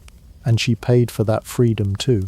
She was ridiculed, exiled, dismissed, and frequently misunderstood. Power circles found her exhausting. Historians, centuries later, found her fascinating. But make no mistake, Christina didn't care if the world understood her. She cared if the world thought, and she pushed it hard. She brought Descartes to Sweden to debate metaphysics in the snow. She funded opera, theatre, and philosophy like it was statecraft. She abandoned the crown not in disgrace but in deliberate defiance. She knew that sometimes the most radical thing you can do with power is walk away from it. Even her death feels like the final act of a woman who knew she'd be studied, puzzled over, and eventually celebrated. Interred beneath St. Peter's Basilica, among the most orthodox of men, rests a queen who embodied glorious contradiction, a sovereign who threw out the rule-book, rewrote it in Latin, then used the pages to light candles for her next theatrical performance. Today, Christina of Sweden is hailed as a queer icon, a rebel monarch, and a champion of intellectual freedom. She's the patron saint of doing it your own way in a world that demands you don't. And the irony? The things that once made her dangerous, her refusal to marry, to conform, to be a woman in the way the world expected, are now the very reasons she is remembered with awe. She didn't just step outside the box. She set it on fire and wrote a sonnet about it. Then she probably invited a few poets over to critique the meter. In the vast catalogue of human invention, some breakthroughs begin with laboratory explosions, some with falling apples, and some, believe it or not, with an innocent hike in the Swiss Alps, a curious dog, and a very clingy burr. Enter George de Mestral, a Swiss engineer who dared to look at his dog's fur and think, why is this plant trying so hard to ruin my day? And then, crucially, how can I turn that into a business? It was 1941. Europe was in chaos, but George, then in his 30s, was out on a peaceful post-lunch hike with his dog, a pointer, if you're curious, because of course a Swiss engineer would own a dog as efficient and alert as his career ambitions. The trails were likely scenic, the air refreshingly alpine, and the walk uneventful, until they got home. That's when the real adventure started. As George knelt down to examine his four-legged companion, he noticed something that every dog owner has sighed at 100 times. Burrs, lots of them, tiny botanical hitchhikers that had latched onto the dog's fur like they were holding season tickets. Most people would have sighed, muttered something about darn plants, and spent 15 minutes picking them off one by one before tossing them in the trash. Not George. George squinted. George pondered. George possibly muttered something in French like "Mais pourquoi?" and took a burr inside to investigate. Because this was not a man who merely solved problems. This was a man who asked the deeper question, why is nature so annoyingly effective? He didn't just brush the burrs off and forget them. He took them under a microscope. Now pause. Consider how few people look at nature's mild inconveniences and think, better get the lab equipment. But that's what makes George de Mestral the kind of person who invents things, and the rest of us the kind of people who get excited about pockets. Under the microscope, George saw something extraordinary. The burrs weren't just sticking randomly. They had a design. Nature, in its tireless quest to make plants as clingy as exes with unresolved feelings, had engineered these burrs with tiny hooks. hooks that latched perfectly into loops like the threads of fabric or, say, dog fur. The realization hit like a thunderbolt. This wasn't random. This was functional. It was, to use the language of modern product pitches, biologically engineered attachment technology. Or, to put it simply, nature had invented Velcro before George did. So began the obsession. George was smitten with burrs in a way that only engineers can be smitten, with the wide-eyed wonder of someone who sees how something annoying can become something revolutionary. Most of us get burrs stuck to our socks and complain. George saw them and thought, fasteners, clothing closures, shoe straps, possibly ski boots, the future. Now, let's be clear, people thought he was nuts. Colleagues and friends reportedly gave him the kind of sidelong glances reserved for people who collect taxidermy as a hobby. Engineers weren't exactly lining up to hear about a new idea inspired by annoying weeds. Even his tailor probably sighed every time he brought it up during a fitting. But George didn't care. He was a man on a mission, and his mission was to replicate the burr, not metaphorically, literally. To build a hook and loop system that could fasten like a burr and release just as easily. This wasn't just the seed of a product, it was the seed of Velcro. Now you may think, sure, that's all well and good, but how do you go from a clingy weed to a global fastening revolution? And that's exactly the question George asked next. He knew what he needed, a man-made version of the hook and loop. But this wasn't a simple matter of gluing some thread together. George had to invent an entire new textile, something durable, reusable, and easy to mass produce, which, as it turns out, is about as easy as asking a sheep to knit its own sweater. But that's a story for the next part. For now, what matters is this. The journey to Velcro began not in a lab, not in a boardroom, not on a chalkboard covered in equations. It began with a hike, with a dog, and with a man who looked at a burr and didn't just see a nuisance, he saw the future. The dog, bless its helpful fur, likely got an extra treat that day for its unintended contribution to textile history. George de Mestral had already done the hiking part. Burrs had clung lovingly and persistently to his dog, his socks, and probably his patience. But unlike everyone else in Switzerland, and let's be honest, most of humanity, George didn't curse the burrs and flick them away. He did what any mildly obsessive Swiss-trained engineer would do. He brought them home and shoved them under a microscope. Because why not? At this point, most people would have seen a cluster of annoying vegetal Velcro wannabes and moved on. George, however, gazed through the eyepiece and entered a tiny forest of genius.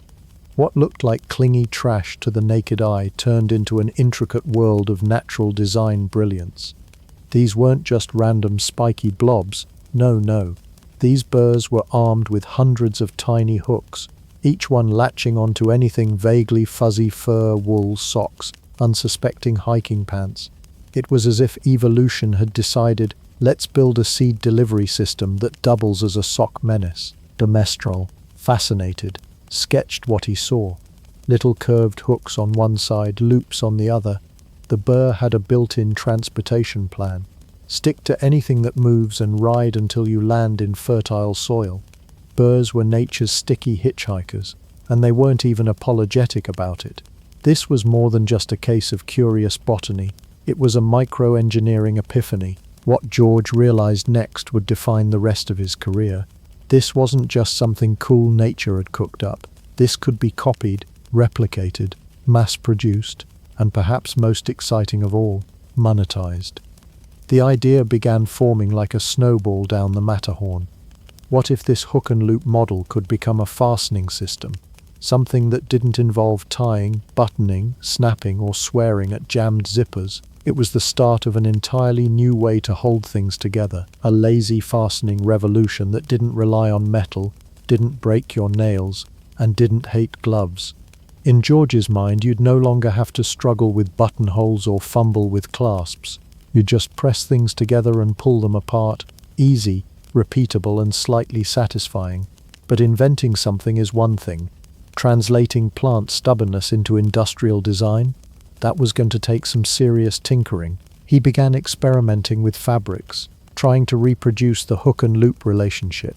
The loops weren't the hard part. You could find plenty of soft, loopy materials in textiles. The real trouble was making tiny synthetic hooks that could grab and release repeatedly without breaking or losing strength. Spoiler alert, it was not an overnight success. In fact, it took years. George would have more failed prototypes than a mad scientist with commitment issues. Early materials melted, frayed, or just gave up halfway through a second use.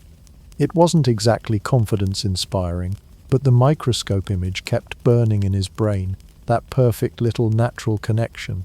It was out there, waiting to be mimicked. He just had to find the right materials. In the meantime, anyone watching from the outside probably thought George had gone a bit loopy himself. He was now a man obsessed with tiny synthetic claws, spending his evenings attaching fuzzy fabric to whatever he could find.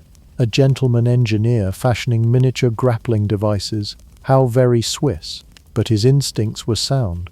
Because once you've stared into the hook and loop abyss and understood the physics of sticking and unsticking, the world starts to look different.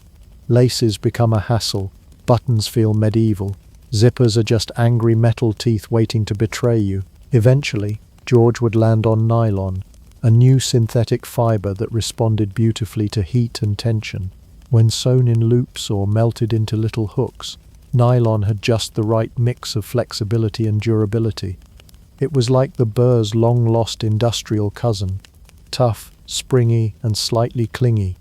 By the time his microscope was probably dusty and his dog tired of being a prototype test subject, George de Mestral had his aha moment. Not just the idea, but the mechanism. The world's first hook and loop fastener, later branded with a catchy mashup name, was officially born. But the story didn't end with invention. That would come later. The marketing blunders, the fashion failures, and the shocking moment they decided to give it a whirl. Still, it all began in this quiet moment of magnified revelation. George, hunched over a microscope, staring at a burr like it had just whispered state secrets to him. Because it had, and those secrets were sticky. Turning a prickly plant into a precision fastening system sounds like the kind of absurd challenge you'd come up with after 3 espressos and too much optimism. But for George de Mestral, this wasn't just a passing fancy, it was a mission, and like any true inventor with a stubborn streak and a glint of madness in his eye, he set out to replicate what Mother Nature had done so effortlessly. Spoiler, it did not go smoothly. Let's start with the problem. Plants don't file patents. They evolve slowly over millennia, honing a mechanism so delicately perfect that it takes a microscope just to understand what's going on. George had seen the tiny hooks on the burrs. He had marveled at the loops in fabric. But now he faced the question that every inventor dreads. How the heck do you actually make this thing? Enter the sewing machine, humanity's humble partner in domestic drudgery. George had a bright idea. Maybe, just maybe, these machines could be coaxed into mimicking the hooks and loops he saw under his microscope. So he started experimenting. He tried cotton, he tried wool, he tried linen. Every attempt ended in threads fraying, fibers snapping, and the distinct smell of burned fabric filling the lab. Somewhere in Switzerland, a factory janitor probably had to explain to HR why the sewing machines had all mysteriously self-destructed under experimental stress. George's challenge wasn't just mechanical, it was also material. Nature had evolved burrs to cling with just the right amount of tenacity, but when it came to man-made materials, nothing quite had the same grip. George needed something durable, flexible, and capable of forming hooks that wouldn't snap off the moment they brushed against cloth. Enter synthetic fibers. Nylon, invented just a few years earlier by DuPont, was still a relatively new kid on the textile block. It was slick, tough, and had a certain plastic flair that cotton could only dream of. George pounced on it like a dog on a dropped sandwich. Nylon could be heated, reshaped, and, with enough patience and enough profanity, turned into tiny hooks. The problem? Convincing it to behave. At this point, George wasn't working alone. He began collaborating with textile engineers, chemists, and anyone else willing to listen to his pitch. I want to make a reusable fastener inspired by weeds. This didn't exactly make him the most popular man in Swiss scientific circles. Many regarded him as eccentric, others simply thought he'd finally lost it somewhere in the Alps. But George wasn't dissuaded. In fact, he wore their skepticism like armor, probably fastened with an early prototype. The real breakthrough came not from the sewing machine, but from trial and painful error with heat-treated nylon. George discovered that when nylon was woven in loops, sliced at precise angles, and then subjected to just the right amount of heat, it curled into hook-like shapes, not elegant, but functional. Industrial sewing machines weren't great at the job, but eventually custom-built looms were adapted to do the dirty work. It took nearly a decade of tinkering, testing, failing, swearing, and tinkering again. But finally the mechanical burr was born. Of course, the process was anything but glamorous. Imagine explaining to your neighbors that you've dedicated 10 years of your life to recreating a weed's grip strength. George was constantly seen trotting around prototypes, trying to fasten them to coats, shoes, and curtains. He was the mad hook and loop evangelist. People didn't understand the vision, not yet, and that made every failure a little more isolating. But every thread frayed, every burned swatch of nylon, and every skeptical sneer from fellow engineers only deepened George's resolve. He wasn't chasing fame or fortune, he was chasing function. The joy of an idea that worked, even if it was born out of the natural world's most annoying hitchhiker. By 1955, the world was ready, or at least George was, to meet the invention that would later be known as Velcro. But that moment of success, that tidy little patent filed and approved, was the result of years of behind-the-scenes mechanical tantrums, melted materials, and the kind of slow, deliberate madness that only true inventors possess. George didn't just recreate nature's design, he industrialized it, one painstaking nylon hook at a time. Because, as it turns out, building a lazy fastening system takes an extraordinary amount of effort. By 1955, George de Mestral had achieved something few inventors ever do. He had made peace with the fact that nearly everyone thought he was crazy.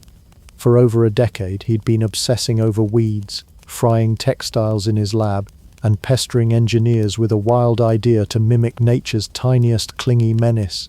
But finally, after countless failures and more frayed threads than a bad knitting circle, he had something real, a functioning prototype and a patentable idea. Officially, the paperwork described it as a hook and loop fastener.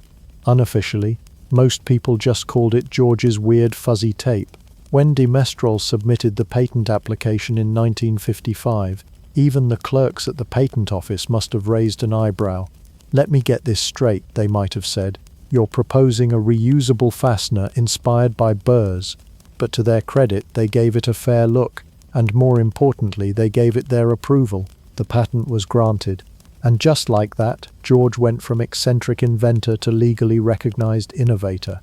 The idea was solid, even if the public reception was not. You see, inventors often imagine a triumphant moment where their brainchild is unveiled to gasps of admiration. Instead, George was met with the corporate equivalent of a confused shrug. Industries didn't exactly flock to his door with open arms. Some thought it was clever but unnecessary. Others assumed it would never be commercially viable. Still more simply didn't understand what it was. "It's like a zipper," George would explain. "But fuzzier?" they'd ask. "Well, yes, and reusable." "Ah, like sticky tape?" No, with hooks and loops." So not glue but scratchy cloth? And thus went the early pitch meetings, a tragic blend of polite nodding and mental disengagement. Companies simply couldn't wrap their heads around the idea of replacing zippers, buttons, laces, or snaps with something that looked like it belonged in a craft box. Still, George persisted. He started his own company to manufacture the stuff because no one else was particularly eager to take the risk. He named it Velcro, a portmanteau of velours, French for velvet, and crochet hook. It sounded fancy, French, and vaguely futuristic. It also sounded nothing like fastener, which probably helped its marketing appeal. Early production wasn't easy. The looms had to be specially adapted. Machines were redesigned to create consistent, durable hooks out of heat-treated nylon and pair them with soft, flexible loops. The process was finicky and expensive. Each roll of Velcro cost a small fortune to produce, and buyers weren't exactly banging down the door. But slowly, some industries began to take notice, particularly the oddball ones. Aviation engineers, always desperate for secure yet lightweight solutions, saw promise. Astronaut suits eventually incorporated Velcro to allow gloves, patches, and tools to stay put in zero gravity. In an environment where fiddling with buttons is a cosmic hassle, George's fuzzy tape was a minor miracle. Velcro went to space long before it went to department stores. Next came medical gear. Nurses found that fasteners that didn't involve tying or snapping were much easier for patients recovering from surgery or injury. Hospitals began incorporating Velcro into braces, wraps, and even surgical gowns. It wasn't glamorous, but it was practical, and that was half the battle. Then came children's shoes. Manufacturers realized that giving toddlers shoelaces was like giving raccoons a Rubik's Cube. Velcro straps offered freedom, independence, and fewer early morning tantrums. Parents rejoiced. Kids zipped out the door with one swift slap of a strap. Shoelaces, meanwhile, were left sulking in a drawer next to broken dreams and unmatched socks. As the utility spread, so did the respect, begrudgingly at first. Fashion designers rolled their eyes. Traditionalists scoffed. But even they couldn't deny the ease. Velcro was fast, reusable, cheap-ish. And just like that, George's weird fuzzy tape started appearing on ski gear, wetsuits, military uniforms, camera bags, and orthopedic shoes. It was everywhere, sneakily, silently, securely holding the world together. Still, George wasn't one to gloat. He knew how long and painful the road had been. He also knew that innovation rarely enters the world to a standing ovation. It shows up quietly, awkwardly, sometimes covered in nylon fuzz, and yet there he stood, a man who had taken a walk in the Alps, stared at a burr and refused to let go of the idea that something annoying could also be ingenious. In the end, it turns out the patent office got it right, and so did George. The skeptics, well, let's just say their laces are probably tied with Velcro now. By the mid-1950s, George de Mestral had a working prototype, a shiny new patent, and a head full of burr-inspired dreams. But there was one problem. His invention didn't exactly roll off the tongue or the store shelf. Hook and loop fastener might have been an accurate description, but it was about as exciting as naming a puppy quadruped mammal. George needed something snappy, something marketable, something that didn't sound like it belonged on a lab invoice. So, like any inventor turned entrepreneur with a flair for branding, he got creative. He fused two French words, velours, velvet, and crochet hook, and thus Velcro was born. It was catchy, vaguely European, and suggested a sort of luxurious entanglement. Whether people imagined knitting projects or suspiciously fuzzy furniture wasn't the point. It sounded fancy and functional, which was half the battle. But naming a product and getting people to understand it are two very different games. Velcro didn't look like anything people had seen before. It wasn't buttons, it wasn't a zipper, and it didn't behave like fabric. It had this mysterious clinginess that sparked more questions than interest. Was it magnetic? Was it sticky? Was it witchcraft? Salespeople found themselves resorting to wild metaphors and desperate pantomimes, like mimicking two pieces snapping together in a hopeful jazz hands flourish. Spoiler alert, that didn't help. The early marketing materials didn't do much to help either. Descriptions like mechanically interlocking fabric-based fastening system sounded like something you'd find in the footnotes of a mechanical engineering journal, not in a department store window. Explaining Velcro in print without touching it was like trying to describe kissing using only math. Still, George pressed on. In 1959, he officially established the Velcro companies, launching with the confidence of a man who'd stared down the entire textile industry and lived to tell the tale. He began licensing the technology to manufacturers in Europe and North America, eager to find anyone who'd see the value in a fastener that worked like nature but better. One of the earliest adopters, believe it or not, toy companies. Yep, while high fashion scoffed and tailors broke into nervous laughter, Toy makers took one look at this new fuzzy hug technology and said, "That'll keep Junior from swallowing a button." Children's shoes, coats, and even dolls' clothing started to feature this curious new strip of miracle fuzz. Kids could put on their shoes by themselves. Parents wept with gratitude, toddlers rejoiced, and zippers began to sweat. Meanwhile, de Mestral worked to position Velcro as not just a gimmick but a revolution in fastening. His marketing strategy leaned into practicality, save time, reduce effort, and avoid those awkward zipper jams that ended relationships and winter hikes. Demonstrations became a key part of promotion. Trade shows were filled with the satisfying ripe of two Velcro strips, parting like the Red Sea of laziness. Yet the challenge remained. Outside of children's wear and niche products, the mainstream textile world just didn't know what to do with this thing. Designers found it clunky. Seamstresses said it looked industrial. One Parisian tailor famously declared it suitable only for luggage or lunatics, but George wasn't after haute couture. Not yet anyway. He knew Velcro's true destiny was somewhere between everyday practicality and futuristic potential. So he doubled down on innovation and licensing. The Velcro companies began experimenting with different materials: nylon, polyester, even fire-resistant versions. They developed new weaves, perfected the loop density, and created stronger hooks. George was building not just a product, but a category, one he owned, named, and patented. And slowly, very slowly, Velcro began sticking. Literally, figuratively, and globally. It became the go-to solution for people who didn't want to waste time. It found a foothold in prosthetics and orthopedic gear. It showed up in schools, hospitals, and science labs. It was the kind of thing that didn't need to be glamorous, it just needed to work, and it did. By the end of the 1960s, Velcro was well on its way to becoming a household name. George de Mestral had done it. He'd turned an annoying plant and a confused dog into a multinational brand. Not bad for a guy who, just a decade earlier, had been laughed out of textile meetings with a bunch of fuzzy strips and a microscope photo. And yet the best was still to come. Because while fashion designers still weren't ready to embrace Velcro, there was one group of professionals who adored anything that could be strapped, stuck, or sealed in zero gravity.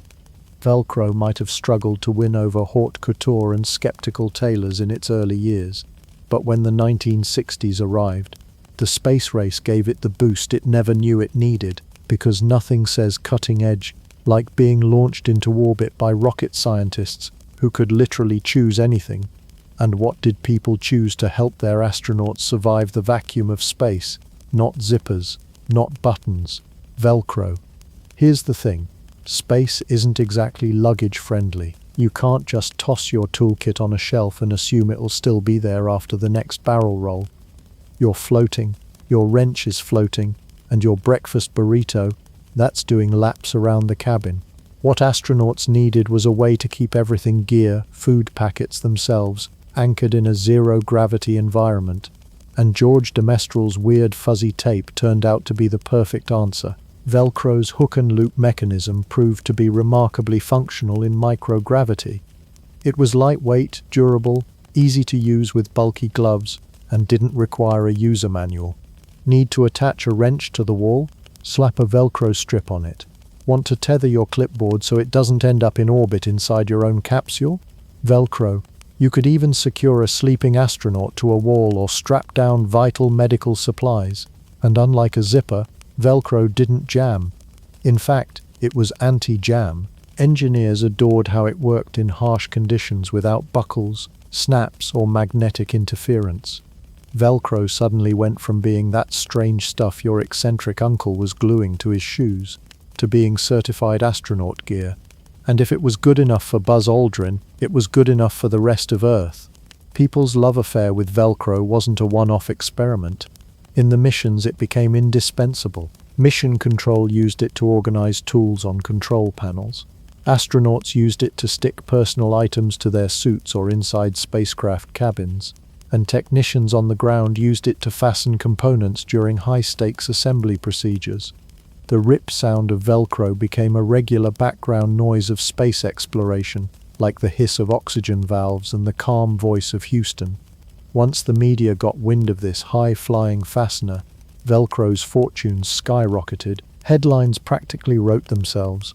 Astronauts stick with Velcro, fastener flies to the moon, or space tape that's down to Earth.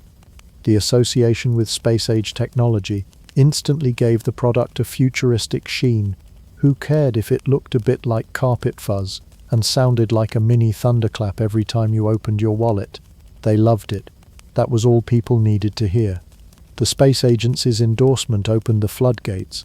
Velcro's public relations team couldn't believe their luck. Without changing the product at all, they suddenly had the golden goose of marketing, proof that it worked in space, which, honestly, is about the most convincing product testimonial one can ask for. Not surprisingly, the military took notice. Soldiers needed fast, silent, and reliable fastening systems in the field, whether for equipment, uniforms, or temporary shelters. Velcro was adapted for tactical gear, packs, and even some aircraft applications. In combat zones where buttons fumbled and zippers failed, Velcro stuck around, literally. The aviation industry soon followed suit, integrating Velcro into cockpit design and cabin equipment. Pilots appreciated how it kept vital instruments or tools in place during turbulent conditions. Airlines liked that it simplified maintenance and storage, and parents liked that their toddlers could now fasten their own shoes without summoning the strength of a medieval blacksmith. By the time the 1970s rolled around, Velcro wasn't just a product, it was a phenomenon. Sportswear companies began integrating it into athletic shoes and gear. Hospitals discovered it worked great on medical braces and splints. Even the fashion industry, once a steadfast critic, grudgingly accepted its utility in behind-the-scenes applications like costume quick changes and stage wear. But make no mistake, it was that gave Velcro its legitimacy. Without that iconic push from the space program, it might have stayed a novelty, the sort of thing experimental hobbyists glued onto fishing gear. Instead, it was rebranded as the future, an everyday miracle of bio-inspired engineering. The rippable fabric fastener that held spacesuits together. Sure, haute couture might still wrinkle its nose at Velcro's chunky texture and signature ripping noise, but astronauts don't walk down runways, they moonwalk. And for George de Mistral, who had once been laughed at for trying to replicate plant burrs with thread and heat, this was poetic justice, orbiting 200 miles above Earth in the form of Velcro-covered walls and gear compartments. By the time the 1970s strolled in wearing flared pants and questionable patterns, Velcro was no longer just an invention. It was a full-blown phenomenon.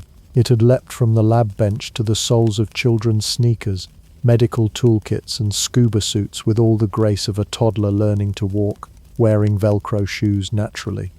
From its humble origins as a Swiss hiking epiphany, Velcro had now stuck itself to society, literally and metaphorically. Let's start with the shoes. Velcro made its first serious entrance into mainstream life by cozying up to children's footwear. Why? Because shoelaces, it turns out, are a cruel joke played on every frustrated parent and teacher trying to tie 30 pairs of tiny knots on restless feet. The moment Velcro was introduced as a fastening method for shoes, it was like a collective parenting sigh echoed through the suburbs. Gone were the days of double knots and bunny ears. Now kids could just press, rip, and run. And if you were a toddler with Velcro shoes in the 80s or 90s, you were basically royalty on the playground. But Velcro didn't stop at preschool kicks. It soon found itself wrapped around all sorts of things that needed to stay closed, fastened, or secured without effort. In hospitals, it appeared on blood pressure cuffs, immobilizers, medical braces, and anything that required quick access without fumbling for buttons. Nurses praised it, patients tolerated it, doctors ignored it, until they needed to secure a defibrillator during a code blue. Then suddenly Velcro was a hero. And then there were the divers. Yes, even scuba suits got the Velcro treatment. You're underwater, you can't feel your fingers, you're being stared at by a judgmental octopus. Do you really want to fiddle with zippers? Velcro was ideal for cold water gear, quick, efficient, and easier to manage with gloves on. Divers could focus on exploring shipwrecks and dodging sea urchins instead of swearing at their sleeves. Golf gloves, too, couldn't resist the allure. It turns out golfers, those connoisseurs of khaki and gentle cursing, wanted gloves that wouldn't slip mid-swing but could also be removed gracefully when it was time to shake hands after a humiliating defeat. Velcro offered a stylish rip to match every four-eye, screamed across the fairway. And if that wasn't odd enough, Velcro also showed up in industries where fashion went to die.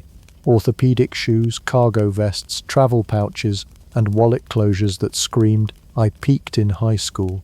The sound of Velcro being ripped open in a quiet room became an awkward symphony of convenience meeting cringe. But practicality has always been Velcro's strong suit. It was never trying to win a runway show. It just wanted to hold things together without requiring a degree in knot theory. By the mid-1980s, Velcro was unavoidable. It fastened airline meal trays. It held removable car seats in place. It organized cables, bound gym equipment, kept TV remotes from escaping behind furniture, and adorned jackets that made swooshing sounds every time you moved your arm. Even remote controls started being Velcroed to the side of televisions, as if the greatest threat to modern life was losing the channel changer to the void under the couch. It also became a staple in special needs clothing, giving easier dressing options to those with physical disabilities.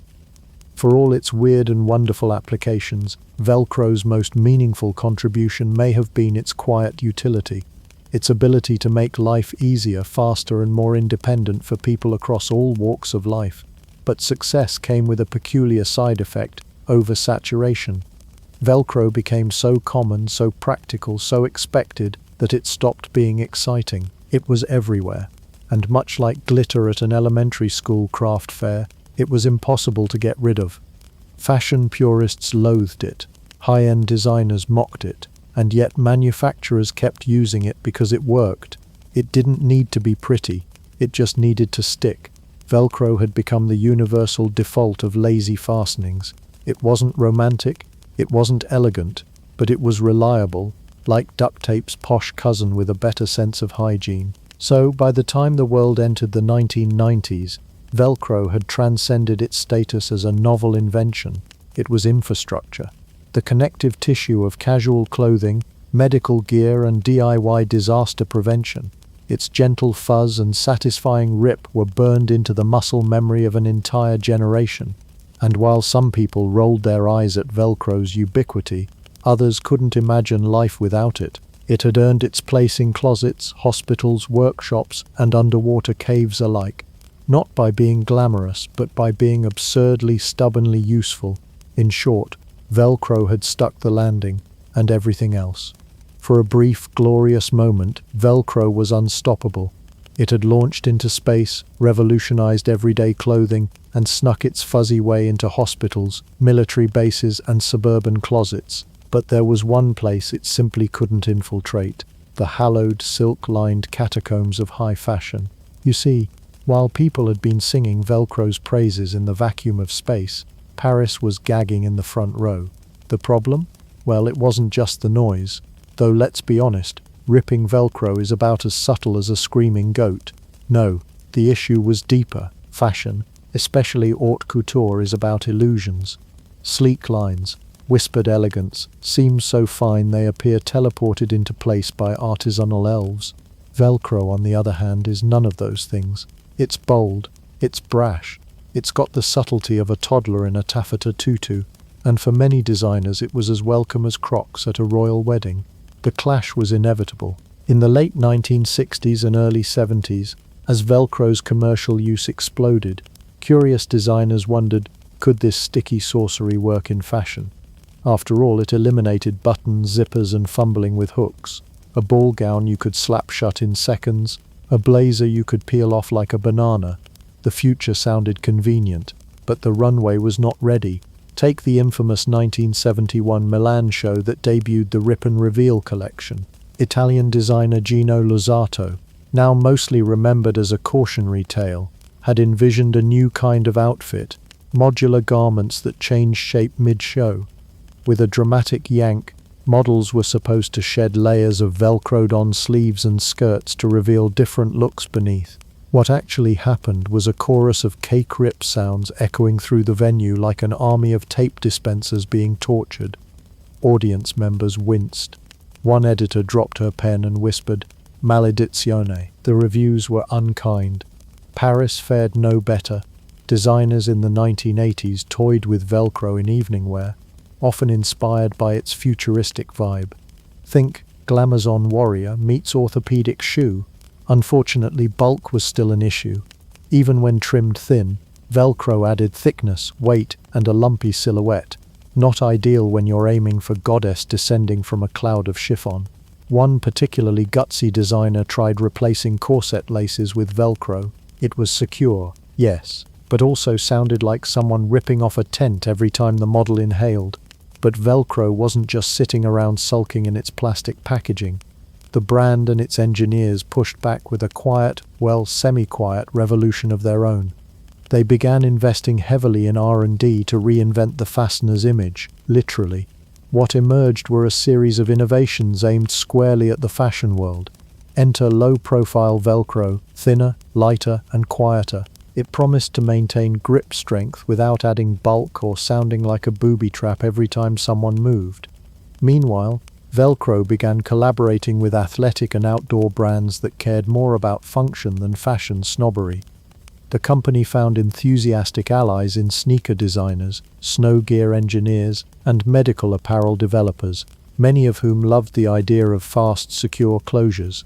But the haute couture world remained skeptical.